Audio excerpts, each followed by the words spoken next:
Timta Rawan ila Antitin Ahlan Jo Wahed. Fipa Mabruka Wagadush Rin Shil Pa'at Zum Natir Usir. Sa Shil Gebonut Aruat Shil Pa Jaburek Amun Re. In the blessed and holy name of the great Natir Usir, son of Gebanut, children of the majestic Amun Re. Greetings, everyone. Welcome to Whiter Talk the News, episode number 38. So for those of you that are new, welcome. For those of you that are always coming back, much appreciated. And I'm going to give everyone a quick update. I got a lot of documentation, a lot of videos to go through today. I'm going to, can I get someone to give me that video on the Instagram with the gentleman whose his grandmother was an Eastern Star, and he was breaking down the codes on the numerology. That's what I wanted to start off with. So as you know, looking for it now, can't find it. And I shared that. That's the one where he talked about all the pedophiles. The reason why they can't stop the pedophilia is because the public officials are all involved in it. So I'll look for that in the chat.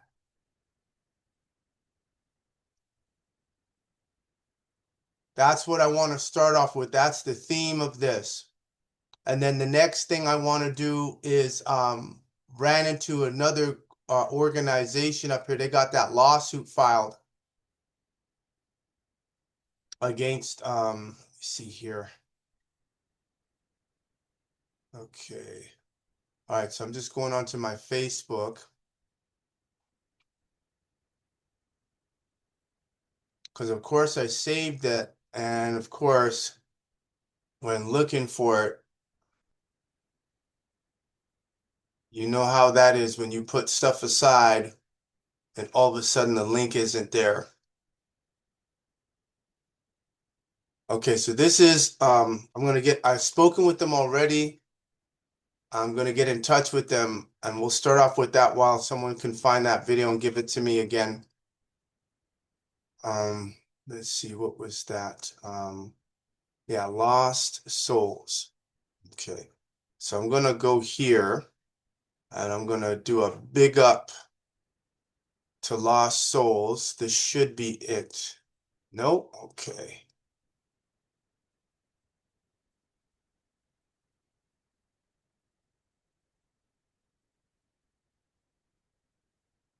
And let's see, I think this is it here. Okay, this is a major development a couple days ago. And these guys are called Lost Souls. I'm going to send them the link to see if they can join in. I'd like to interview them. Also, if anyone else here knows anyone that they'd like me to interview, give me their contact information and I'll interview them. If anyone else knows, or if you have a podcast or you're an author or you're a metaphysicist or anything, I'll interview anyone and everyone. I'm not like Jaguar Wright saying that I'll talk to anyone, anytime, any place, anywhere. And then we know someone that knows her boyfriend and said, yeah, I want to talk with Jaguar Wright. Let's do this on a stream. And then she turns around and Jaguar Wright keep her mouth shut. I said, that's the game these Negroes out here play. They ain't about, you got to go up against the Matrix. You're all in or you're not in. It's that simple.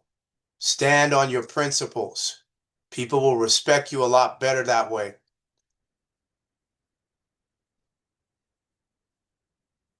Oh yeah, just this is what I remembered. Okay, so I'm going to send this off here.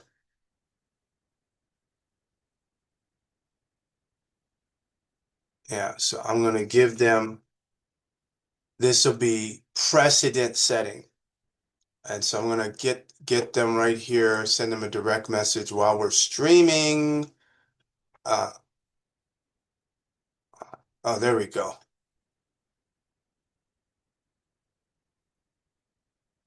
Okay, there we go. So I'll send that to them. And I know it's kind of short notice. Nonetheless, this is the April 9th. Now they filed, as you can see, February 27th. See, can everyone see this screen? Okay, great. So what happened is they filed on the 27th of February 2026. Court of King's Bench of Alberta in Edmonton.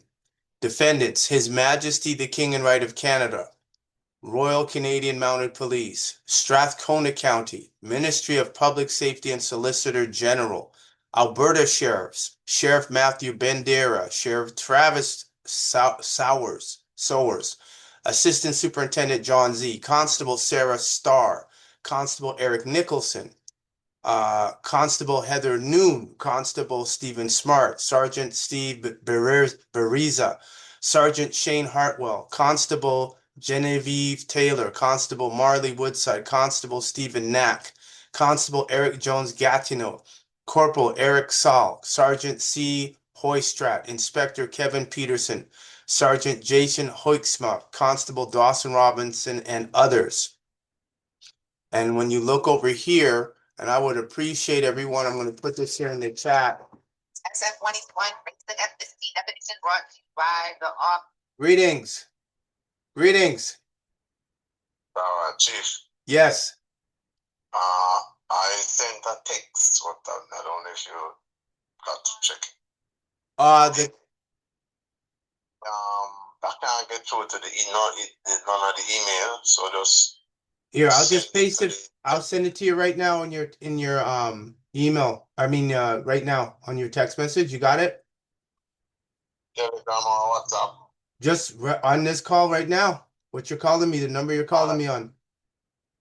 Tower. Oh, so you got it? Yeah, it's here. Oh, wait, great.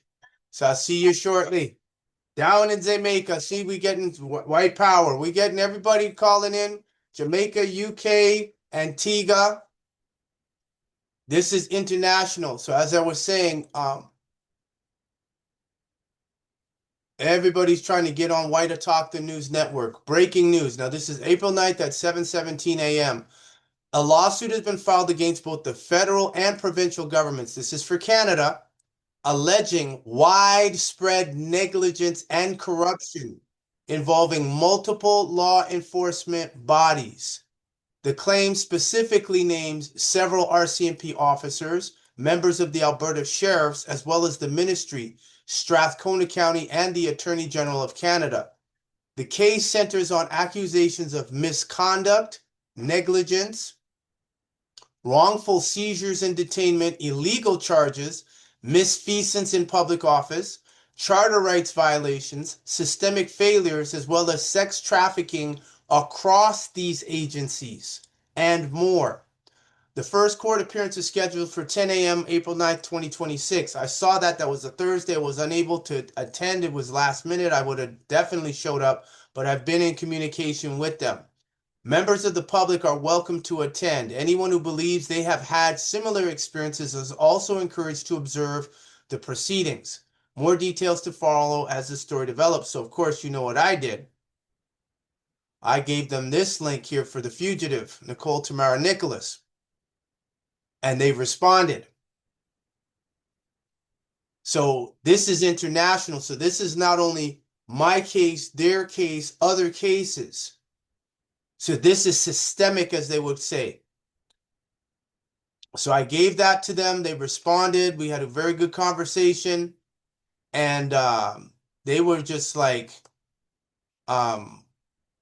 Max Stewart is from the Northwest Territories. He's also a sex offender that should be posted. And Aurora Smith, if you have court documents, send them over. So this is systemic. This is big time. Now there's an article that I put in Telegram. I'm going to kind of go back and forth here so everyone could pay attention to what's going on.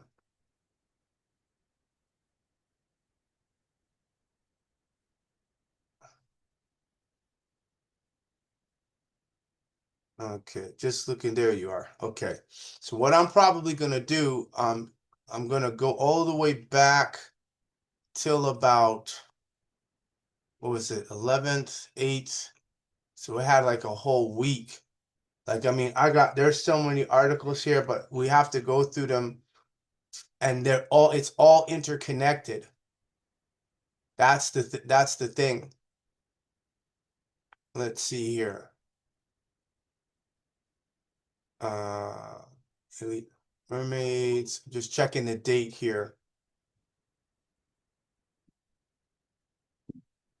Oh, Bill Cooper, succubus, 50,000 feet high. It's gonna be a lot today, people. Okay, so 10, so seven days, so April 2nd. Okay, so we're gonna start from April 2nd. And I'm gonna switch the screen over. Okay, it's great, so everybody can see this. Okay, everyone knows about the AI strangers telling your secrets. I think we saw it, we did that one. Oh, hold on a second.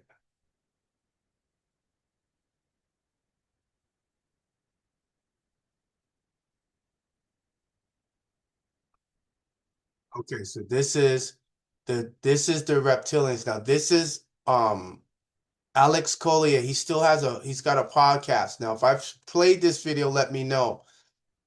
From what I recall, I think this came late. Let's see here. April 2nd, 8:16 a.m.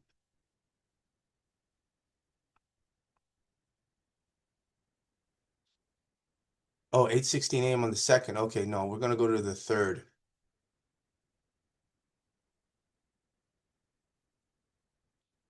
Yeah, we're gonna go. Well, let's play. I'm gonna still play Alex Collier because everyone needs to hear this. There are 1,833 of them that have been living underground between 100 and 200 miles beneath the surface. They've been here, some of them have been here a long, long time. They have lifespans that are thousands of years. They're carnivorous. They're not friendly to mankind, at least the ones that are here. Are they carnivorous? They eat humans? Yes. And they won't eat a dead human. It has to be alive at the time of the killing. Their preference is children. And we've been told you shouldn't talk about that. There are other people say, well, you better not talk about the reptilians. Well, bull. Why not? According to the Andromedans, they're responsible for 31,712 children disappearing in the last 25 years from the United States. These children were food. And I'm supposed to just shut up and not say anything about it because people don't want to hear it? That's tough. That's tough. Westchester County, in the last 5 years, 3,000 children in the Westchester County, New York, have vanished without a trace. Where are they going? Why are we allowing this to happen? And why should people stay in denial about it? Now, how are they able to do this? How are they able to do it? How are they able to come up out of this from underground and do it? Or do they have... There are tunneling systems everywhere. They're being helped by the Greys, and also there are groups within the higher echelon that are actually helping them acquire this. So human beings are abducting the kids and getting them to the Greys to in turn give them to the Alpha Draconians? That's correct. That's part of the deal. They won't come up as long as we feed them down there. You understand? It's about human beings selling themselves out. The echelon attitude here, the needs of the few outweigh the needs of humanity. And sorry, that just isn't right. But it's going to have to be humanity that's going to rise up and take the stand. You're just going to have to turn off their televisions. They're going to have to get in their car. They're going to have to fire everybody in Washington, D.C. that knows and does nothing. And they're going to have to do something. This apathy's got to end. Otherwise, the way we live is going to end. Period. I mean, that's the bottom line. And I'm not coming from a fear space. I'm really quite angry about the apathy and the fact that, when people give lectures and try to tell them, people want to stand up and fight with them. Look at what's happening around us. The indications are everywhere. Everywhere. The truth is now an obscure thing. The lie is the norm. There are 18. So there you go, 1,833 according to Alex Collier. Now that's the ones he knows. We know about the Syrians that are in the Atlantic Ocean. There's more. So that was important. Let me go back to the next one. Now this one came out on the 3rd. Pedophilia bestiality scandal hits Poland's government. The police and prosecutors acted and the perpetrators were brought to justice, but one conservative candidate for PM is raising the alarm. The this is how you pronounce it. This is off of Alex Jones InfoWars.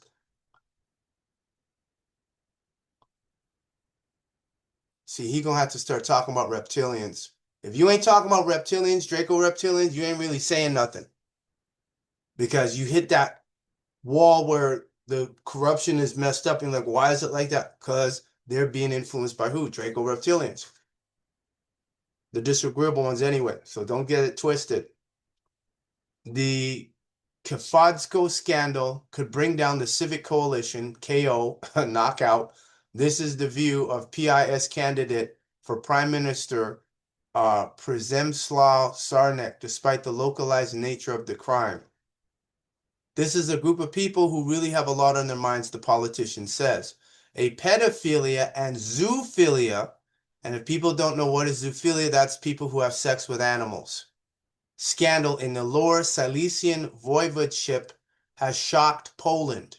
Przemysław L. 45 was sentenced to 25 years in prison for sexual offenses committed against underage girls, bestiality, and recording these acts on film and in photographs.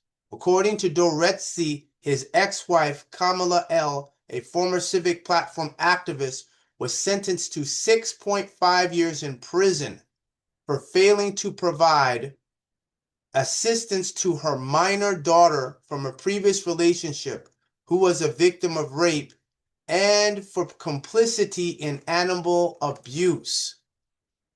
Przemysław Czarnek, the PIS candidate for prime minister, commented on the shocking case and its possible political consequences on Telewizja Republika on Wednesday.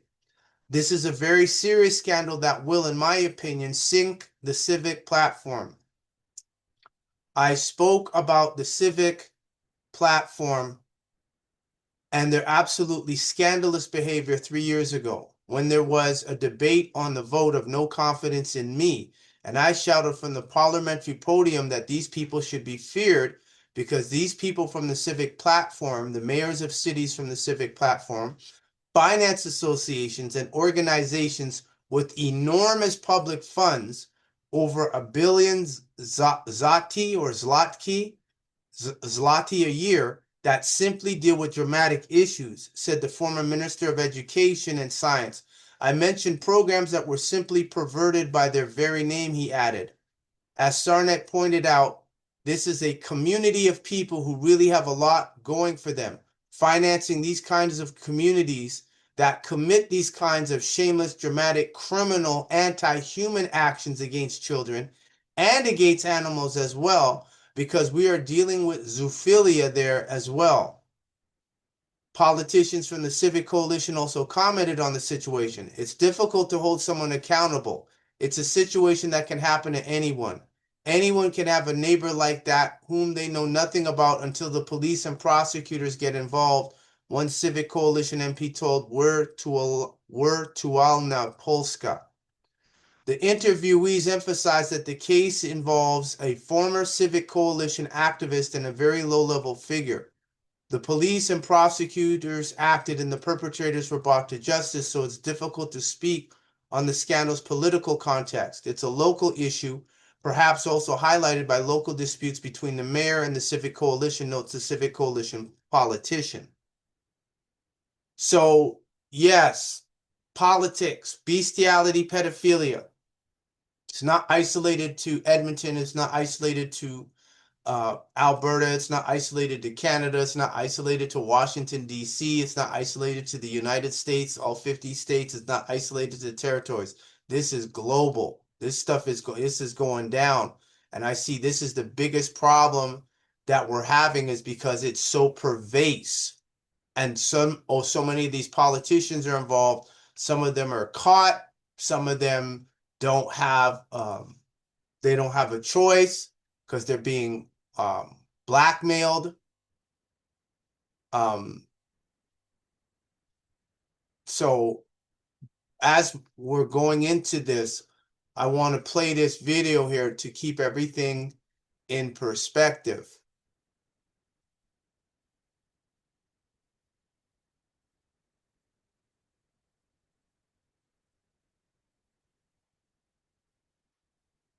And this is what the fugitive known as Nicole Tamara NIcholas said years ago.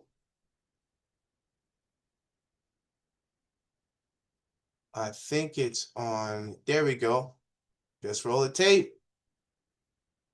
What is Justin Trudeau's brother trying to tell us here? To anybody who's been blackmailed out there, or went to a white party, for example, and took a sip of a drink and got a little bit crazy, and then you're a little bit disconnected from reality, and all of a sudden you find yourself participating in some sort of sick ritual, and oh, guess what? You find out later that that was all recorded, and now you need to do what we tell you to do. He penetrates the cabinets. You're a victim. You were trapped.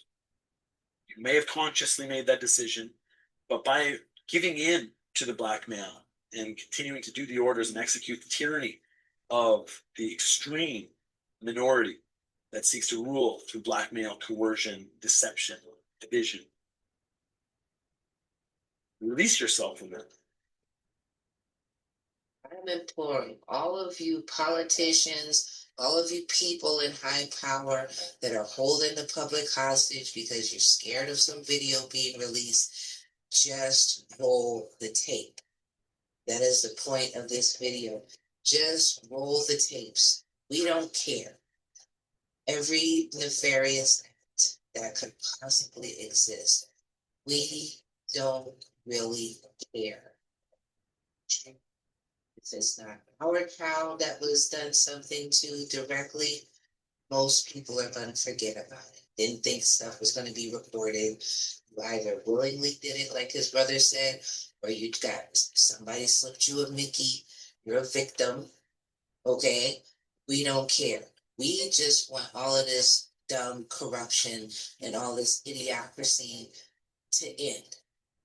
Please don't be scared of the period where people look at you grossly because you did X, Y, and Z to a baby.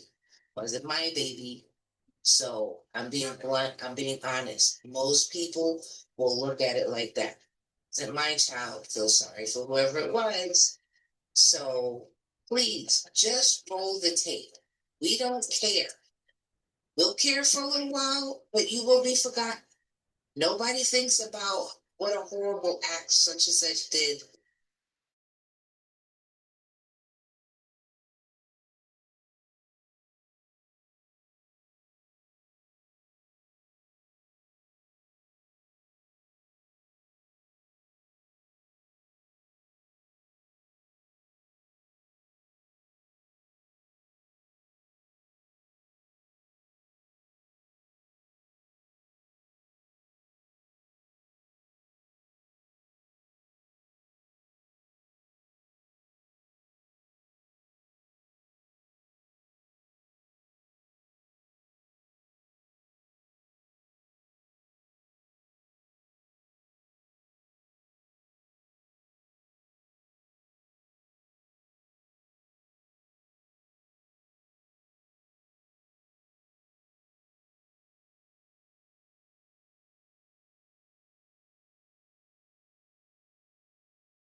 All right, so I'm going to put this link here in the chat for those that don't have it. And I found the video. All right, this is the witness. This is what's so funny. This is the witness. This is it, yeah. So we're gonna play this for those that don't know because we have no idea. And somebody called me from some number, but they didn't leave a message, so I don't know who it is. So we're gonna play the I'm gonna play the advertisement here.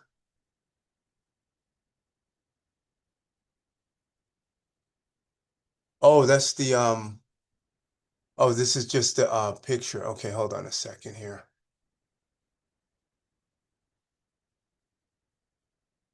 Let's go Odyssey. Let's go to the blockchain because we ain't got to worry about nobody taking it down on the blockchain.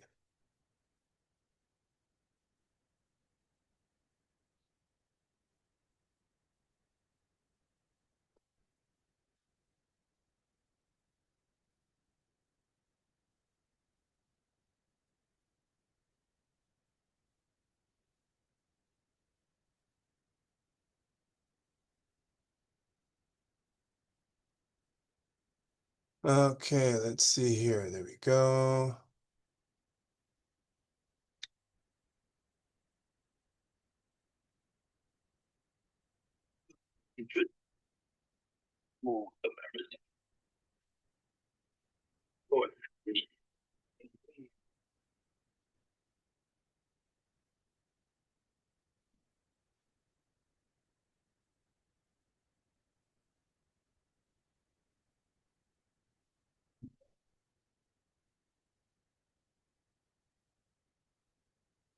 You've contact Nassau County Police Department if you recognize this individual.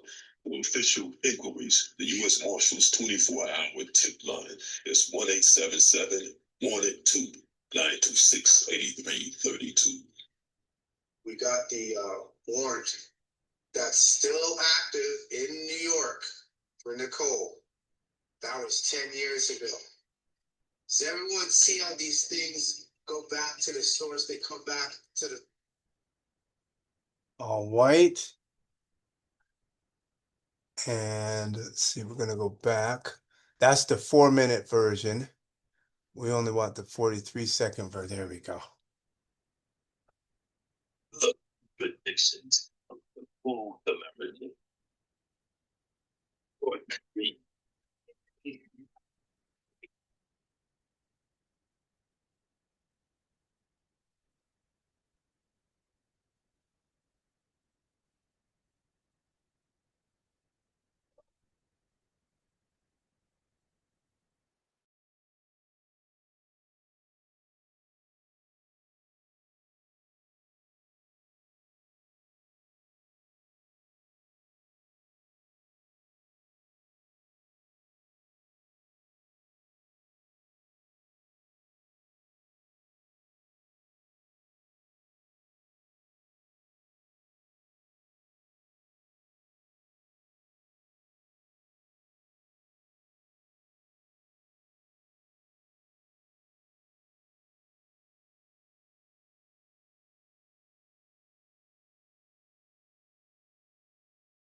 Oh, so I'm freezing this for a second, please, so everyone could mark this down. Or take a screenshot, whichever you prefer. And for those of you that have questions, go right ahead, put them in the chat. Go ahead, put your comments in the chat. Those of you that are on Facebook, go right ahead, put your questions, comments in the chat. I'm thinking you all may have, you can even text me on Telegram because I'm noticing that when I go on, I don't see some of your questions. until after the stream is done. Then I see a whole bunch of questions, so I miss people's questions. So again, like I state, even if you can call me right now while I'm on, you can text me while I'm on, you can send it to Telegram, you can email me, Kemet19 or Tamara19 at protonmail.com. That's what we have to do. This individual. Official inquiries, the U.S. Marshals 24-hour tip line is 1-877 182 8332. So there you go. There's a commitment warrant for Nicole Tamara NIcholas. Edmonton City of Canada is harboring a fugitive wanted in Nassau County in the United States in the state of New York on a commitment warrant from the Supreme Court for the state of New York. So they're aiding and abetting under Section 21, harboring and kidnapping and abduction of Indigenous children, 282, 283, which is known as the 60 scoop. It's known as genocide apartheid. And so this is what's going on.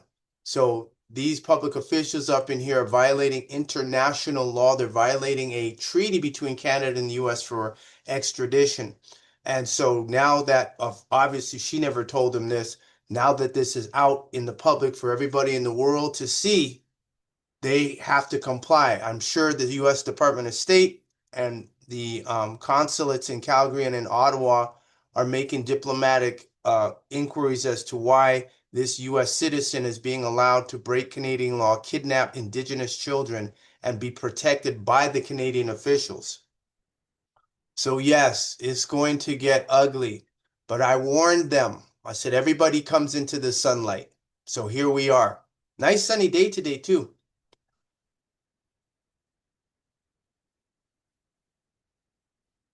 Can everyone hear me?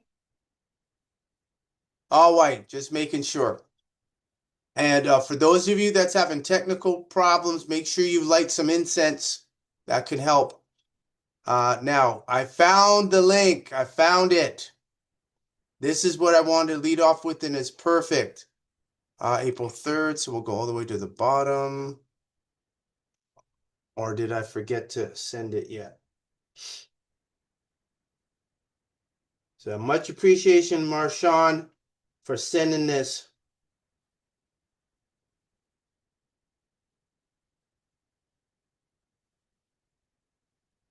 Yeah, because I thought I sent it already.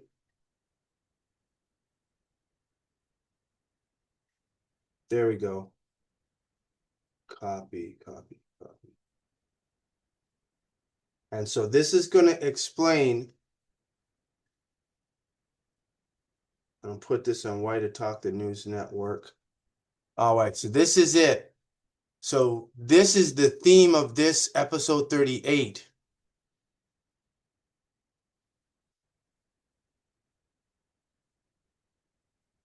The Epstein case, because the courts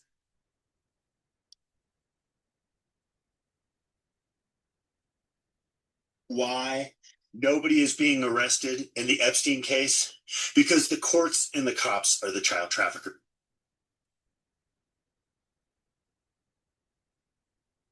In 2009, when I caught that child trafficking payment, they were using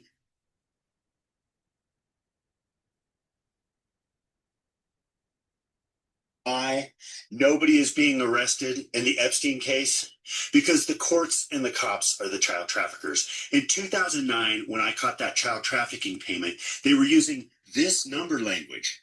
And it was this letter right here that said, as of January 23rd and 88,000 that triggered me. Because then I went and got my grandmother's numerology books. My grandmother was an Eastern Star, and I cracked this number language, right? And that's how I caught the child traffickers. And I sent it to the police, but the police in Nashville harassed me. So I moved to Breckenridge because everybody was trying to kill me in Nashville.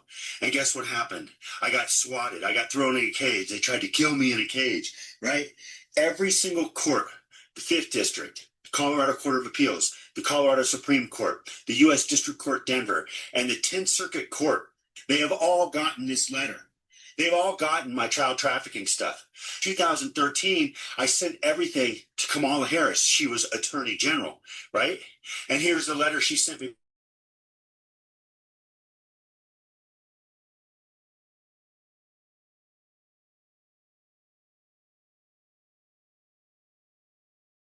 Agent I have given this child trafficking information to have covered it up. So what did they do?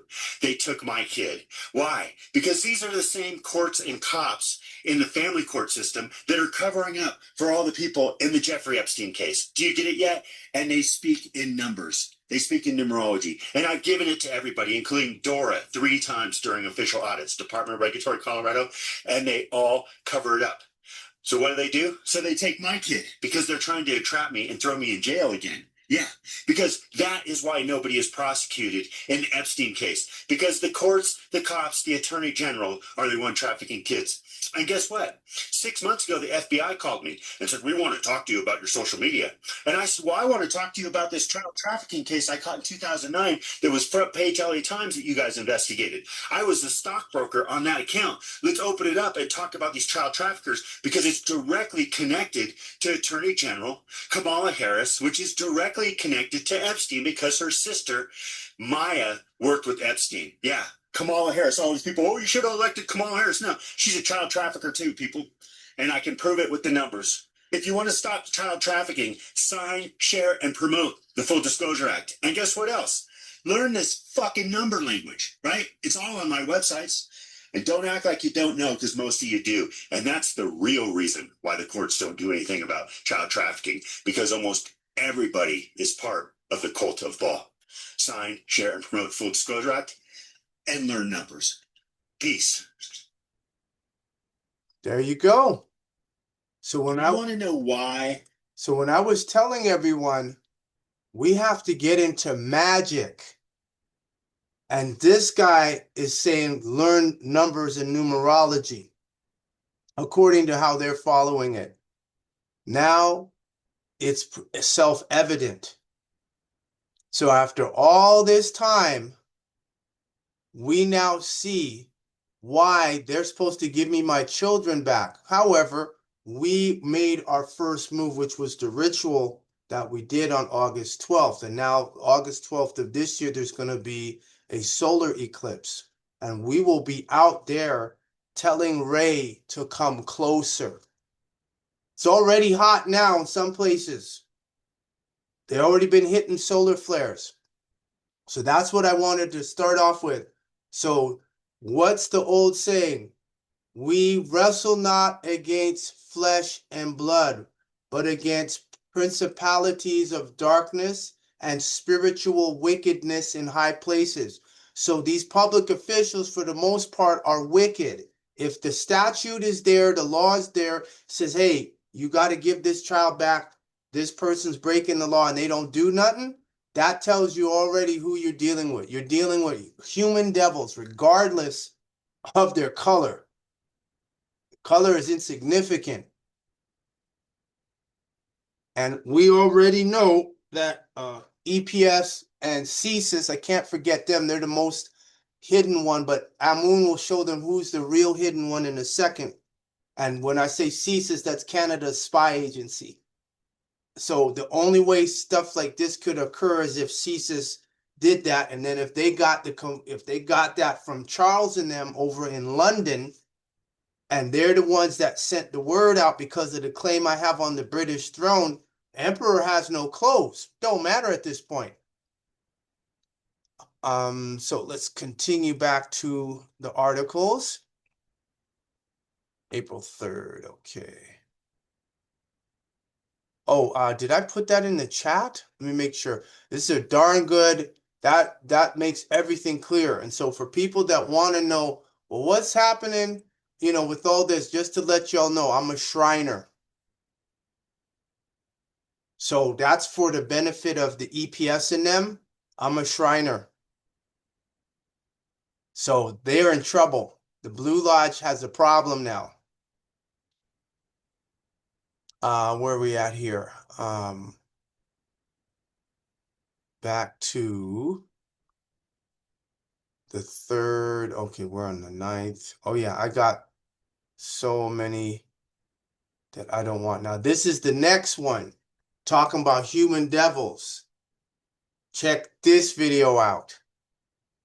I picked this lady up. She says, "Hey, how you doing?" I said, "I'm doing good. How about yourself?" She was like, "I'm good." She, you know who I am? She said, "My name is Lily. I'm a succubus." Before, never knew what a succubus was. And she was like, "Well, let me tell you about you." She says, "I know that you want to go to the NFL. What else you know about me?" She was like, "I know you like jazz music.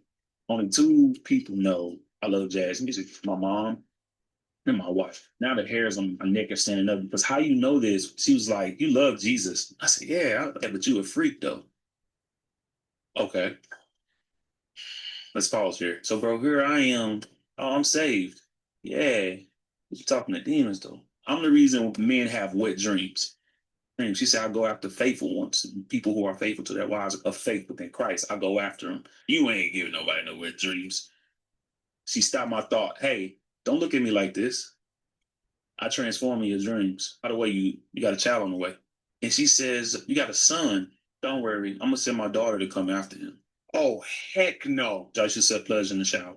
The moment I stepped into the shower, I felt eyes looking at me. I can't teach my kids on how to put on condoms. I can't do that no more, man. But the reason why she was that close to you is in your back seat because that's how long she's been attached to you. So wait a minute. So you telling me that this has been attached to me since 6th grade? Yeah. And every time that you masturbate, every time you watch pornography, every time you go into that sexual immorality state, guess what? You're marrying her. The enemy loves to walk through the open door of pain and trauma and grief. Yes, sir. Evil people are not the ones that need deliverance. Yeah.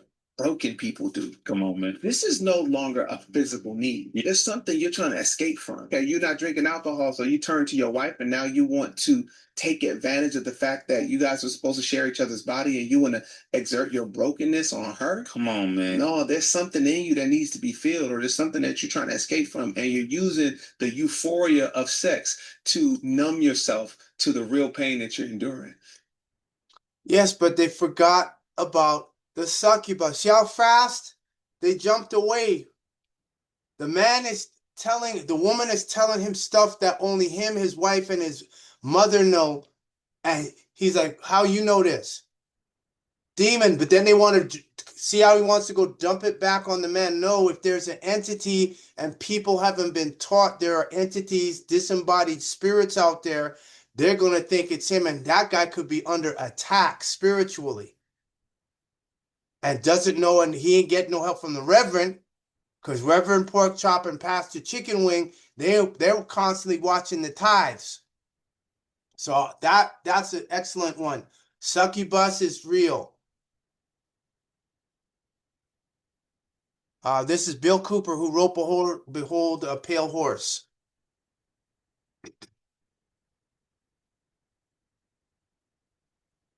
I don't care how long he works and I don't care what he does. There is no job worth $2 million a year. That's why they pay athletes these fantastic salaries. I was listening to the radio the other day. They just contracted to pay one player on one team $6 million a year. Can you believe this? And why is that? It's the Roman circus. What does the emperor do when the people become restive? And when the people are asking questions and when the people don't like the policies of the emperor, he sends them to the circus. He creates a circus. He builds a giant coliseum. Then he begins to throw the Christians to the lions. And he has great chariot races and football games and basketball games, all to keep the idiots preoccupied with things that don't mean anything in the scheme of the entire world, so that they don't have the time to learn what the truth is, so they don't ever get smart enough to learn how they're being manipulated, so they don't ever question the emperor. 150 of the most powerful men and women in the world can meet in secret in Baden-Baden, Germany, and plot the fate of billions. Nobody even cares about it. But 6 football players go to lunch together, and it's in the headlines across the country. You have a reflection of the society in which that exists. I don't care how long he works, and I don't care what he does. There is no job worth $2. So there you go. So that was Bill Cooper, author who wrote Behold a Pale Horse. For those of you that came in, if you have a question, put it in the chat. Facebook, I would suggest for those in Facebook, put it in there, but also either text me or email me or call me. Phone number is 587-712-0639. Because what I'm noticing is when I stream on Facebook, I don't see all your comments. I only see a certain amount of them, and then the rest I see what after it's done. So that's what you're gonna have to do. Interactive for those that's on Facebook, call, text, email me, or go on Telegram and send your question or comment via White Autochthon News Network.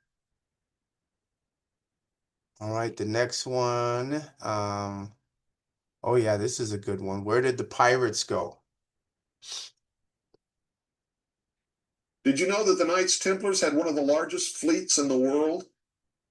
Did you know that one of their symbols is the skull and bones? Did you know that on every grave of the Knights Templars in Europe is the skull and bones? Did you know that when the Templars were destroyed by the Pope and the King of France, the entire fleet escaped and became the pirates? Didn't you ever wonder why the pirates were called the Brotherhood? Didn't you ever wonder why they could all sail into the same port and never fight against each other? Didn't you ever wonder where the Templars' fleet went? Didn't you ever wonder where the skull and crossbones came from? Didn't you ever wonder why the Russell Trust at Yale University is called the Skull and Bones? George Bush is a member. He's a Knights Templar. And many other great men who have occupied high positions of this government. Their goal is revenge for the persecution of men of intellect and science throughout the Middle and Dark Ages by the church, by the kings and queens, by the governments, and by the ignorant mob. That's why they want to destroy all existing governments, destroy all existing religions, and put the shackles on the mob. Did you know that the Knights Templar? White. Next one up.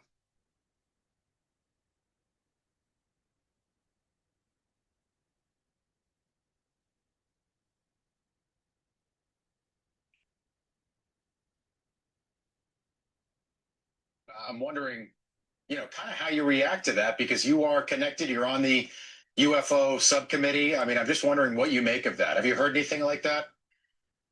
Well, I'm still a member of Congress, so I can't really comment too much on what Matt said. But I will say this. Wait, seriously? Are you being serious, or is that I'm being 100% serious?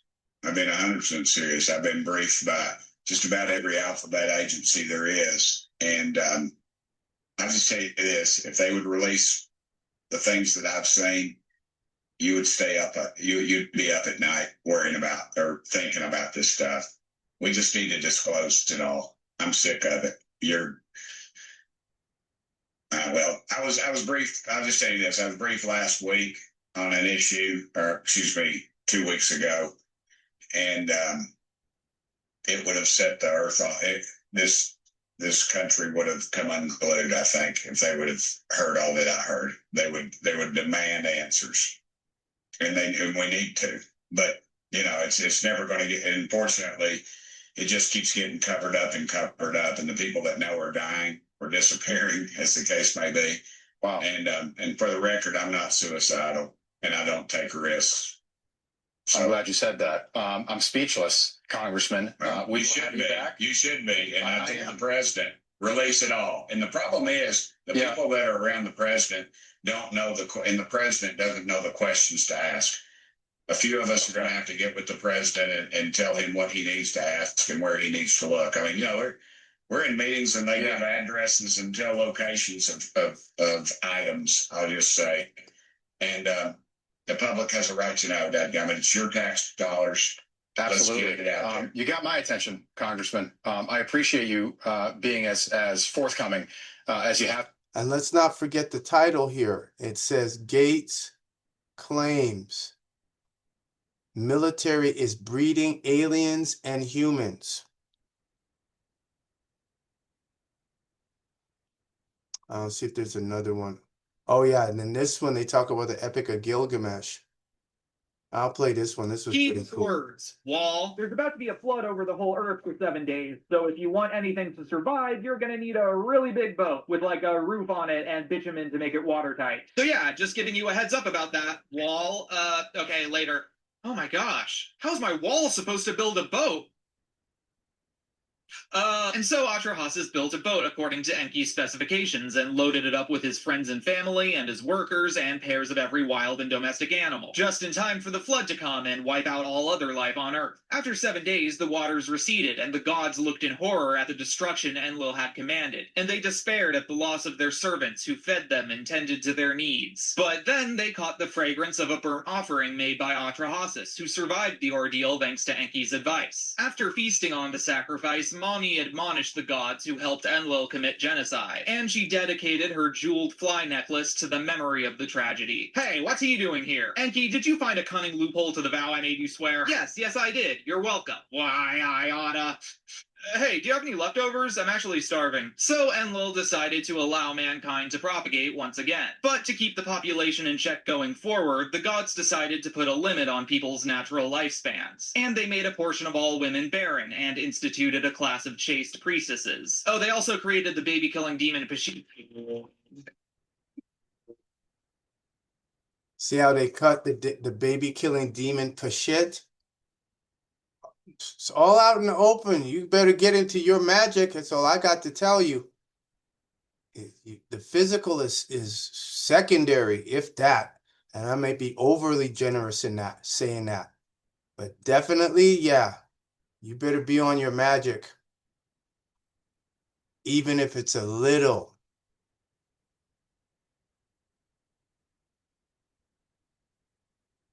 Okay, now this one here, this is for the benefit of CSIS, Canada's spy agency, and Edmonton Police and RCMP.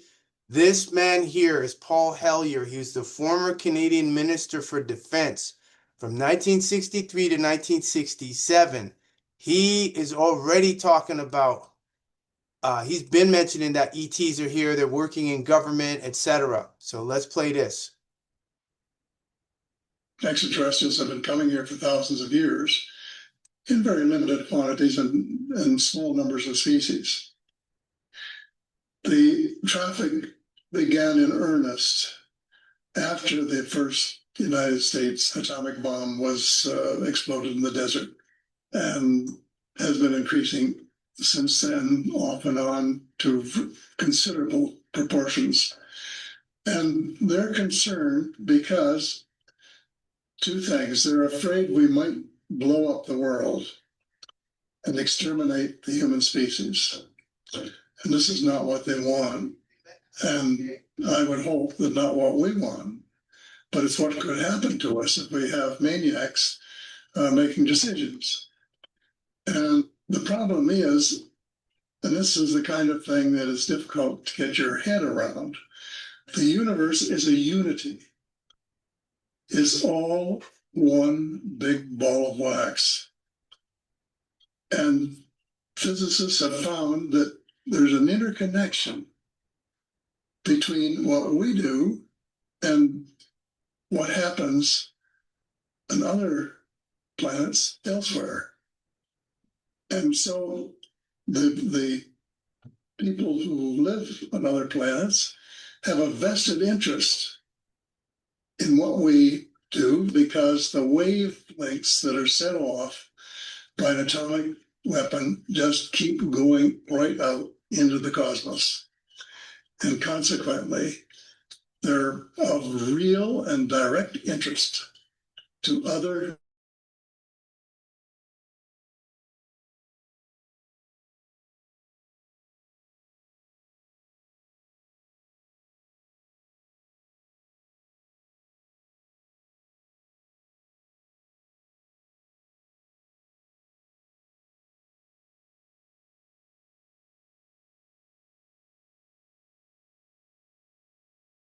So that's the former Canadian Minister for Defense. So if he knows that, what do you think the U.S. Congress knows that they're not telling the public? And he's just one man. And the congressman was saying, yeah, if y'all knew, he said, oh, everything would be, people would be, irate. It would bring everything down. Next one up. Oh, this is a good video here.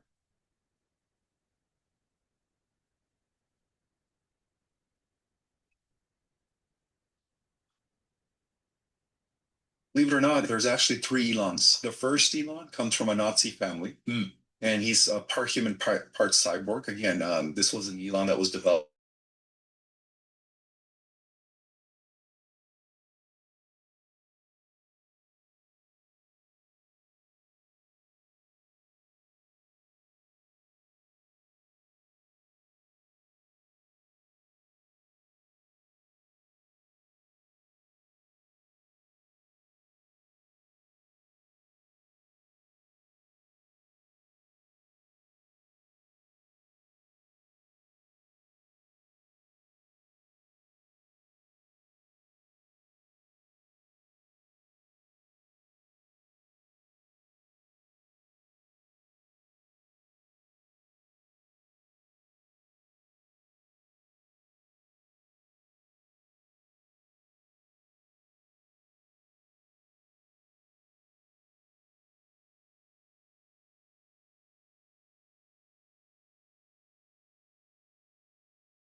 Yeah, this one that you're playing is no sound. Prominent figures, right? Musk and Trump. See? We had odd when in reality, they'll just play. Oh, So hold they're on a really not- second. This is just to understand that within the private sector. Okay. We have had cloning technology for a long time. We have had advanced alien technology for a long time. Everything that we see in sci-fi is happening in our world, but from behind the scenes. They just don't tell us about it because they want to keep us dumbed down. They want to keep us believing that this is all there is, that the most advanced technology that we have right now is a cell phone, iPhone 16. When within the private sector, they are 1,000 years ahead of us or the surface world when it comes to technology. They're already, again, exploring the Milky Way, exploring other galaxies, and they have been since the 1950s and 60s. Wow. Believe it or not, there's actually... Since the 1950s and 60s. So you see, we're hitting it hard today. X-Men had to call me to tell me y'all couldn't hear. Y'all supposed to speak up and say stuff. And I know, Dakota, you had said no sound, no sound. There's no sound. He called me. So as soon as I went and did that, they went because I already have to check the box off. So if y'all have been hearing everything, great. But if this is the only video you haven't heard, then that means that that last video, the extraterrestrials are on here listening and had a problem with that. So I'm going to replay that for you all to hear the beginning. The three Elons. The first Elon comes from a Nazi family. And believe it or not, there's actually three Elons. The first Elon comes from a Nazi family. And he's a part human, part cyborg. Again, this was an Elon that was developed by the Dark Fleet. Remember the first secret space program that was established by the Nazis and the evil aliens known as the Draconians? Yeah. So that's the first Elon. The second Elon is a clone of that. And due to this war between the Y-Hats and the Cabal, there has been a third Elon that was actually biogenetically engineered in a petri dish to do good, to work as the good Elon. So there's three Elons. That's the Twitter one. Yeah. That's the one that's free speech, working with Donald Trump to, through Doge to unravel all this, federal spending to, reveal the truth about the corruption. And so that's known as the third Elon. Mars was once populated by an advanced human civilization about a little over 2 million years ago. And Elon, in that incarnation, was known as Valak. And he was the one who seduced the Martian colony into becoming a cyborg. So it's like history repeating itself. He wants to go back to his home world, in other words. So he originated from planet Mars and he reincarnated again in his current physical body to continue, well, the negative Elon, of course, the cyborg Elon, to continue that timeline. And that's the reason why the good guys had to create an opposite Elon, Elon 2.0, to kind of countermeasure that. So this Elon is actually still a good Elon. And this whole fallout with Trump is a distraction to distract the deep state, to make them think that they are not losing. Wow. Right. So it's a maneuver. It's very similar to WrestleMania. You know, it's wrestling is fake. You have the main event. And then at the end of the fight, these guys go and have dinner together. Right. They're not really true enemies. Well, that's what's happening right now. And the Y hats call that Project Veilfire, which is to make the enemy believe that these two prominent figures, right, Musk and Trump, are actually at odds when in reality they're just playing the game. So they're really not enemies. This is just to understand that within the private sector, we have had cloning technology for a long time. You know, we have had advanced alien technology for a long time. Everything that we see in sci-fi is happening in our world, but from behind the scenes. They just don't tell us about it because they want to keep us dumbed down. They want to keep us believing that this is all there is, that the most advanced technology that we have right now is a cell phone, iPhone 16. You know, when within the private sector, they are 1,000 years ahead of us or the surface world when it comes to technology. They're already, again, exploring the Milky Way, exploring other galaxies, and they have been since the 1950s and 60s. 3 Elon.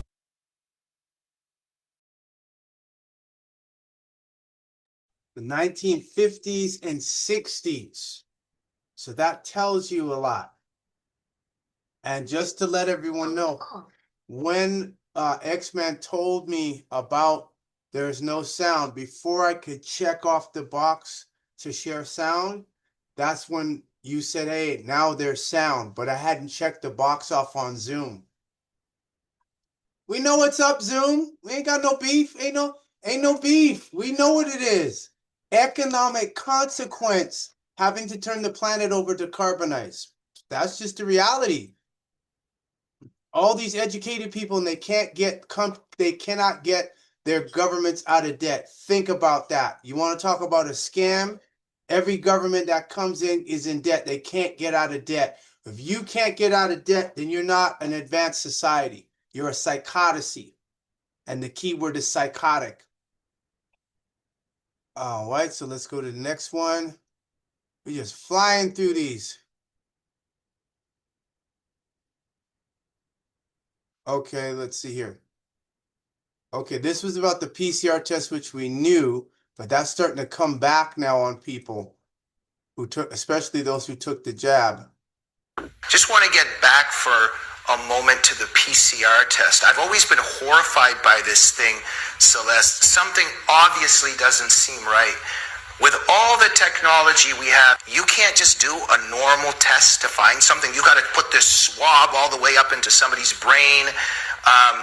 It's the blood-brain barrier. You've got to, puncture it and, move it around in there. A lot of people are injured by that. But besides the injuries and how completely crazy and morbid and unnecessary this is, it's actually very necessary when you begin to understand what the goals are of the people behind this. They are barcoding humans, and they are putting in incrementally what you're saying, this transhumanist stuff, right? Yes. So each one, there's particles in there that edit. There's the hydrogel that is, it kind of is a life form of itself. It's silicon based. It's a sensor. So it will tell whoever, it can tell your life insurance, your bank, government officials, whoever, researchers, scientists, because once it's in your body, you have no control. It does communicate, it receives communication, it transmits communication. What's going on in your body? Just want to get back for. So again, this is why we need the magic, we need invocations, offerings. We got to do it all. They're coming with the tech. We got to use the spiritual realm. There's no getting around that because they want full control over the brain. And I'm going to say this clearly. The brain and the mind are not the same. Your mind is not in your body. Let me say this again. That's why scientists can't answer the question, what is consciousness? If it was something that they could, consciousness is like COVID. It was never purified. So they never isolated it to study it because it didn't exist. So our minds are not on this plane. They're on another plane and transmit the information, the communications, the electromagnetic frequencies to the brain. The brain is the central processing unit, very much like wireless.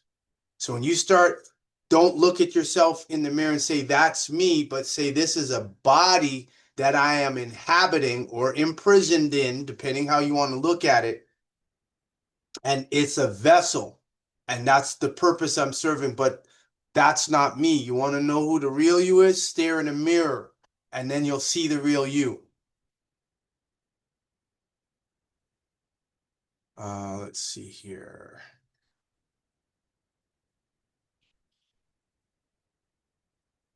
Oh, Sabrina. Okay, what does she got? Let me see what she was saying here. Turn me into an insect.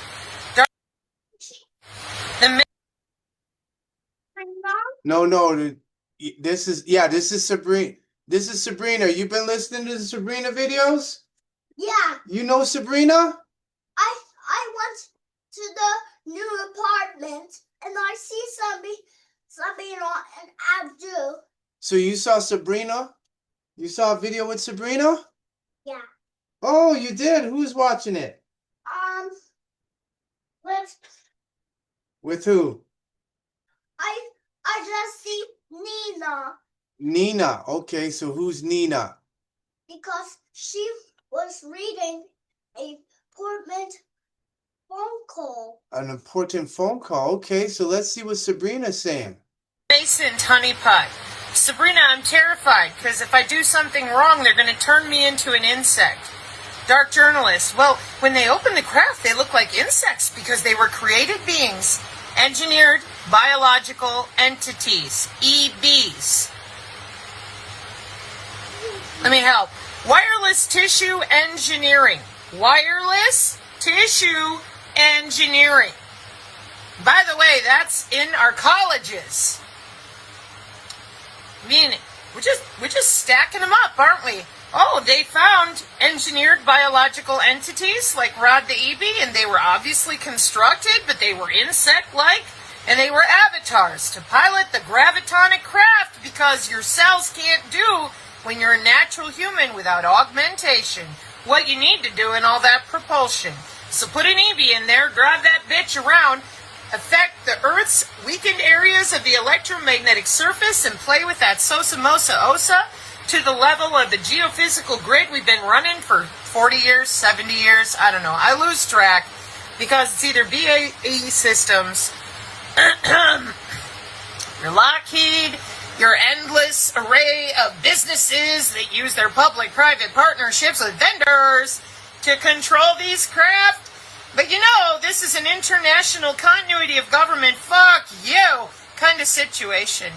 But now we're going to put it out in the public. Now we're a spacefaring civilization. Even Elon and everybody explaining Artemis and its tertiary merch. You're going to upload to a Cortical Labs plasma chipset. Your body is going to be put in for parts. And then when you land on Mars, you'll be inside of a new robotoid. It's called a mechanoid. That's a very real patent from human-machine symbiosis. And you said, shut up! They love us. And those of us here on the Synergy channel that chose to fucking read, including Pentagon directives, we're like, oh yeah, they love you so much they want you dead. Take your organs and upload whatever energy they can into a plasmonic chipset. Here come the religious whack jobs. Oh, not me. My heart's made of Gouda. Where's that targeted individual community? Well, the aliens wanted to breed with us. All right, here we go. Y'all have heard this 1,000 times. I am an advanced civilization, and our DNA is having trouble replicating because we're so much more advanced than you that we're here to steal your gonads, rape you, and force you to breed for us since the 1950s. Then in the 90s, we're going to claim that the star seeds are here, and that's why they're raping you in your bed at night, stealing your gonads, getting you pregnant, stealing the fetus, using holographic blue beam technology. What do we call it today? 6G. Cell actuation, point of care, and the drone goes over your home, under your fucking skin, and changes your cellular states. Not a problem. Got white papers for 8 years. Review articles, new technology, new mesh networks, millimeter wave on a fucking phone to log into your blood tissue and bone, wiring diagram of the brain, wiring diagram of the biofield. Where's everybody else? They love us. They're advanced. That's why they use rape and kidnapping and forced breeding, because their civilization is so much more advanced than ours. Duh. That's right. I feel like I need some cue cards. Flip through 2023, 2024. How many times did I say this? And here we are. Boom! Yeah, well, yeah, it's called engineering and mean median and mode of market share and deployment. Where are the solution screamers? Haven't heard from them yet. Where's your solution to all these networks that are in 2,400, 200 years ahead of you, but you're going to DIY a laser system with your portals and your endless religions and your kava blah, blah, blah. That's the human nervous system. You're going to fix it because you've been studying all the shit that they talked about 500 years ago. You know, it's amazing to me. Munitions, West Point, shit don't change, but somehow in this world we're in right now, they all love us. They're so advanced. That's why they use rape and kidnapping and brutalizing breeding programs, because they're better than us. Honey, have you ever heard of Stockholm Syndrome? You might want to look into that. I don't know that you're going to be able to read it, but I would recommend at least take a look at it. Okay? Choose you. All right. That's why I said, Starseed people, super soldiers, you better be fucking careful. You're no different than the TI community, logging in with all these servers, making you believe shit, testing out what? 6G. For what? 7 to 10G. And what else? Well, your body is their playground. That's your nervous system, your nerves, your actual brain and spine. That you won't admit to. You don't believe in that. It's the Arcturians, and then the Kuiper Belt. That's the Amazon cloud service with DevSecOps and the Pentagon. Here we are. Oh, but they said whatever it was because all they do is scare the fuck out of you, get up the next day and go to work. Who's right so far? Well, it ain't the InfoWars. Oh my, shock. And it ain't all these people who decided, you don't need to know, I'm so much better than you in academia that I can't even read my own college textbooks. No. No, those of us who survived this shit, we're the ones that told the truth. And I'm the only community that was like, yo, cognitive neurology for cognitive warfare. Honk! And you said, fuck off. We don't need to know about that.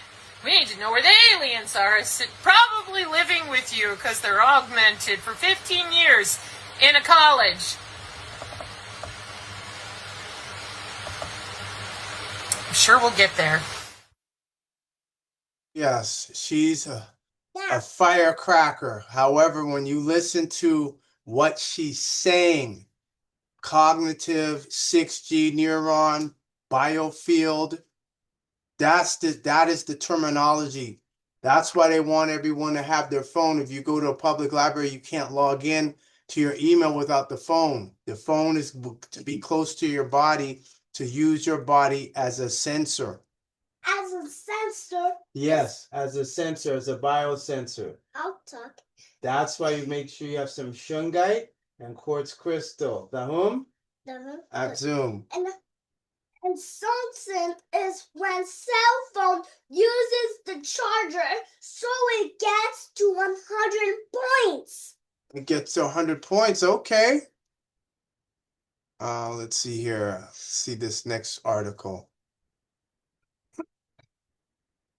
Okay, yeah, this is the side of Mexico that you don't see on television.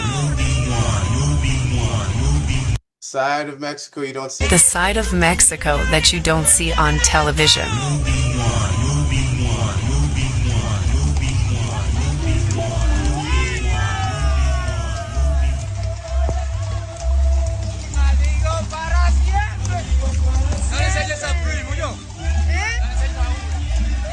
The side of Mexico that you don't see on television.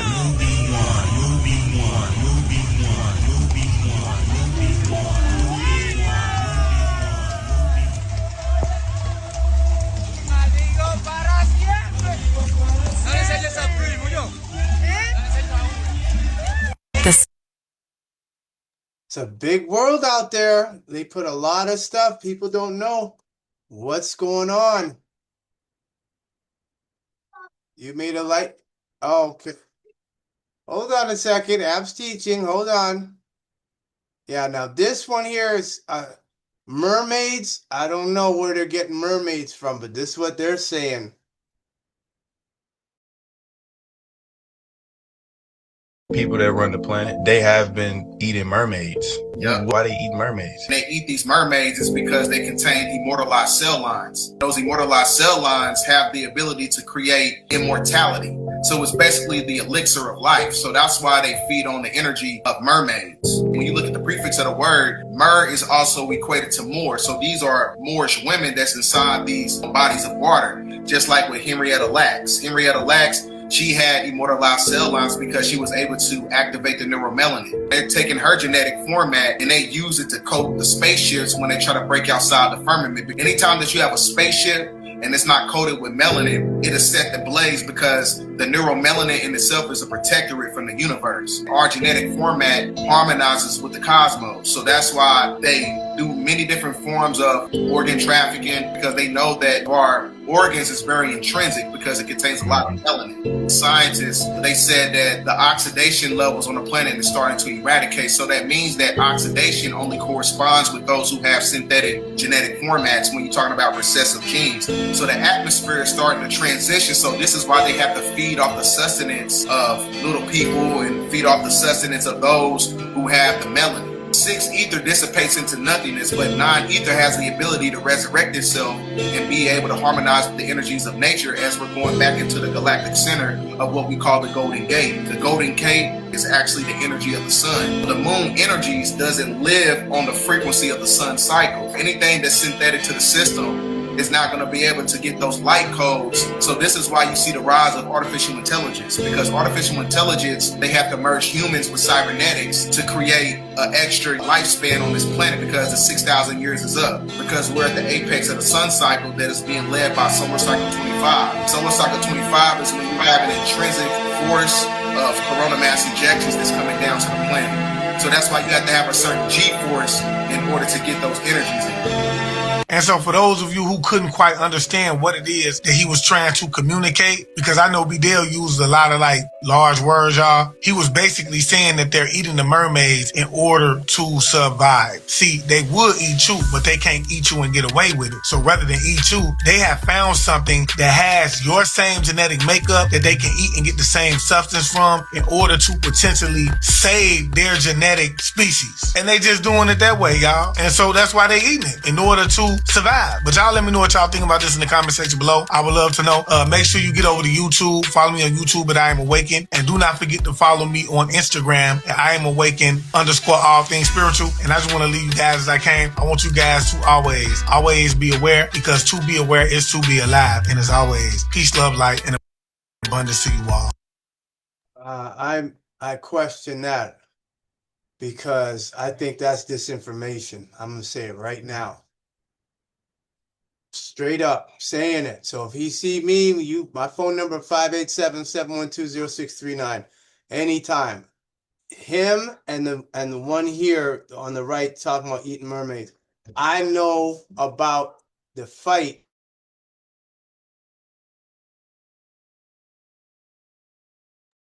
That I know about the fight between the U.S. Navy and the the nation of Syrians. That was already put out by National Geographic. They've also shown, some of you have seen the videos where they send probes down into the water, and they've seen beings down there, mermen with spears, swimming with spears. So this guy over here on the right saying, oh, they eat mermaid. Where the hell are they getting the mermaids from? See, ain't nobody asked, where did they get the mermaids from? Because you do that, that's encroaching on that empire. And I know because I've seen it. The U.S. Navy is in a fight with Syrians. Now, based upon the information I have, the Syrians are the peace-loving. They were the ones that came here on the planet first. Then the Dracos came afterward. So the Syrians, they don't have a beef per se with Earth people. They're staying down in the water. Only time they came up was in 1945 when the bomb was dropped on Hiroshima and Nagasaki, because they almost cracked the Earth. So until these guys start saying, where you getting your information, where are they getting mermaids from? They still, you ain't telling me they're stopping kidnapping black people and getting their genes and doing organ transplants. Oh, they're getting mermaids. No, if that was the case, then all of a sudden they'd be having fish steaks and fish burgers and double fish and spicy fish, right? Instead, what you see, you got that Popeye's chicken thing where people are sitting down for an hour waiting for a chicken sandwich. I said, you got to be crazy. An hour? People lined up outside the Popeyes. Everyone remember that stuff. I said, okay, what could possibly, oh yeah, it's that good. The burger, it's that good. What happened? You don't hear nothing about it no more. When you got a product that's doing that well and you selling, you gonna run that and keep running it. So I say this is disinformation. That's what I say. The elite eat mermaids. Where are they getting the mermaids from? I thought mermaids were fictitious. Now we're on to the next one. Oh wow, we're flying here.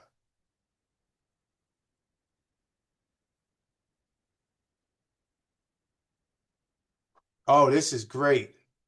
The nurses, hospital administrators. Child trafficking is the biggest business on the planet. Of these doctors, the nurses, hospital administrators, including accessing through sources, in some cases, the bank accounts. What we discovered was really devastating. Really devastating. What we discovered, which will be presented in our video series in great detail, is that our state hospitals are the epicenter of human trafficking and baby trafficking. We can say unequivocally, this happens at Steve Biko Academic Hospital, Tembisa Academic Hospital, Tembisa Hospital, and George McCarthy Hospital. We can tell you unequivocally that involved in this is home affairs, multiple IDs, records of patients that don't exist or disappear, babies that come in with mothers delivered twins, they're told the one twin died and the other one is trafficked. Or if they're very young, vulnerable black women, they are told that their babies have died during delivery and the babies are trafficked. We were able to, at great risk to our journalists, deep dive into the syndicates and uncover horrific stories of how these babies are trafficked from Gauteng through to Mpumalanga, through to West Africa, and also to Europe and the United States. About 50% of the babies are given for adoption. The other 50% are used for muti, cosmetic surgery, and stem cells. In some cases, the placentas are used for cosmetic and other stem cells. This has been a very, very dangerous investigation.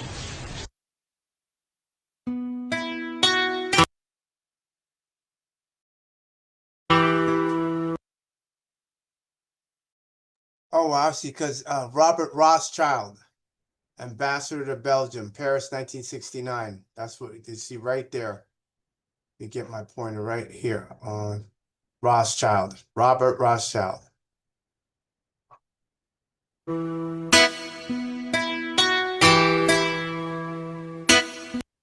Their sons and their daughters they sacrificed to the idols of Canaan. The Carthaginians offered as a sacrifice 200 sons of the nobility, and no fewer than 300 more voluntarily offered up themselves.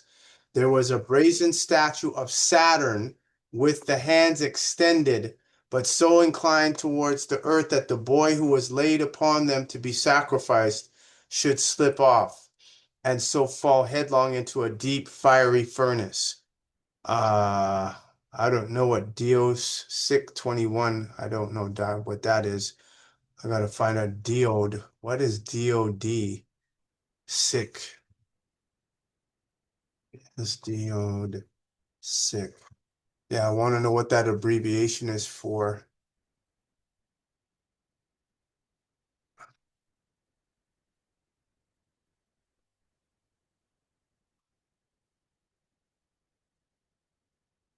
Try this again. It's giving me silicon dioxide.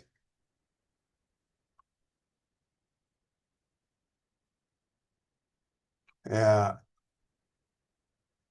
Let's see what scripture is. Oh, okay. The Diodorus of Sicily. Okay, good. A Greek historian who wrote a work titled, can everyone see this? Let me make sure. Okay. A Greek historian who wrote a work titled Library of History.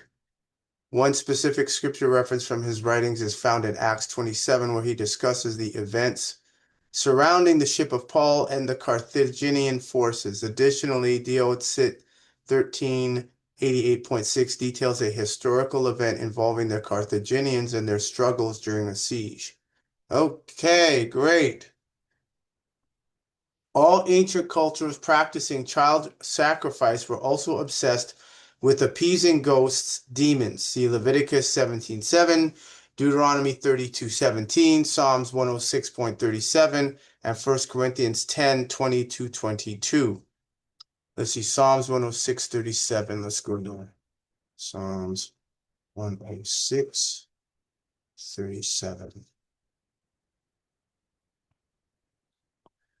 Okay, Psalms 106:37 describes the Israelites sacrificing their sons and daughters to demons or false gods, highlighting their idolatry and moral corruption. Psalms 106:37 states they sacrifice their sons and daughters to demons, or they sacrifice their sons and daughters to false gods, and is repeated in various translations emphasizing the same act of child sacrifice to pagan deities or demonic entities. This verse is part of a larger passage, Psalm 106:34-46, recounting Israel's repeated disobedience and sin during the conquest of Canaan.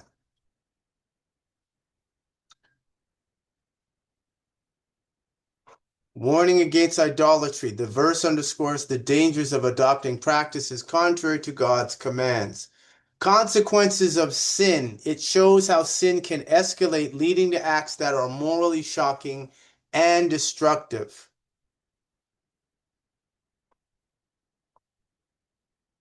All right, so that answers that one.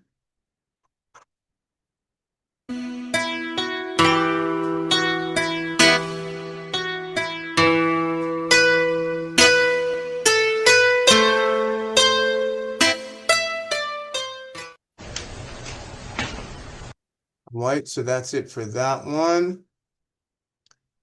Yeah, let me know if everyone's doing all fine.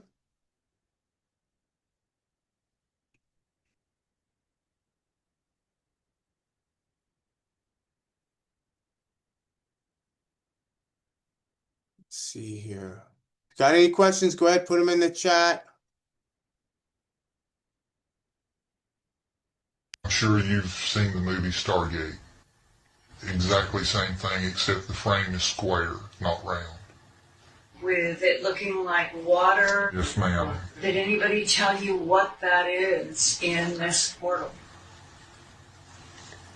Only that it takes you from point A to point B. There's several portals on this planet that I know of, that I've been told of. And has anybody said when you go from point A to point B, you're leaving this universe and going to another dimension?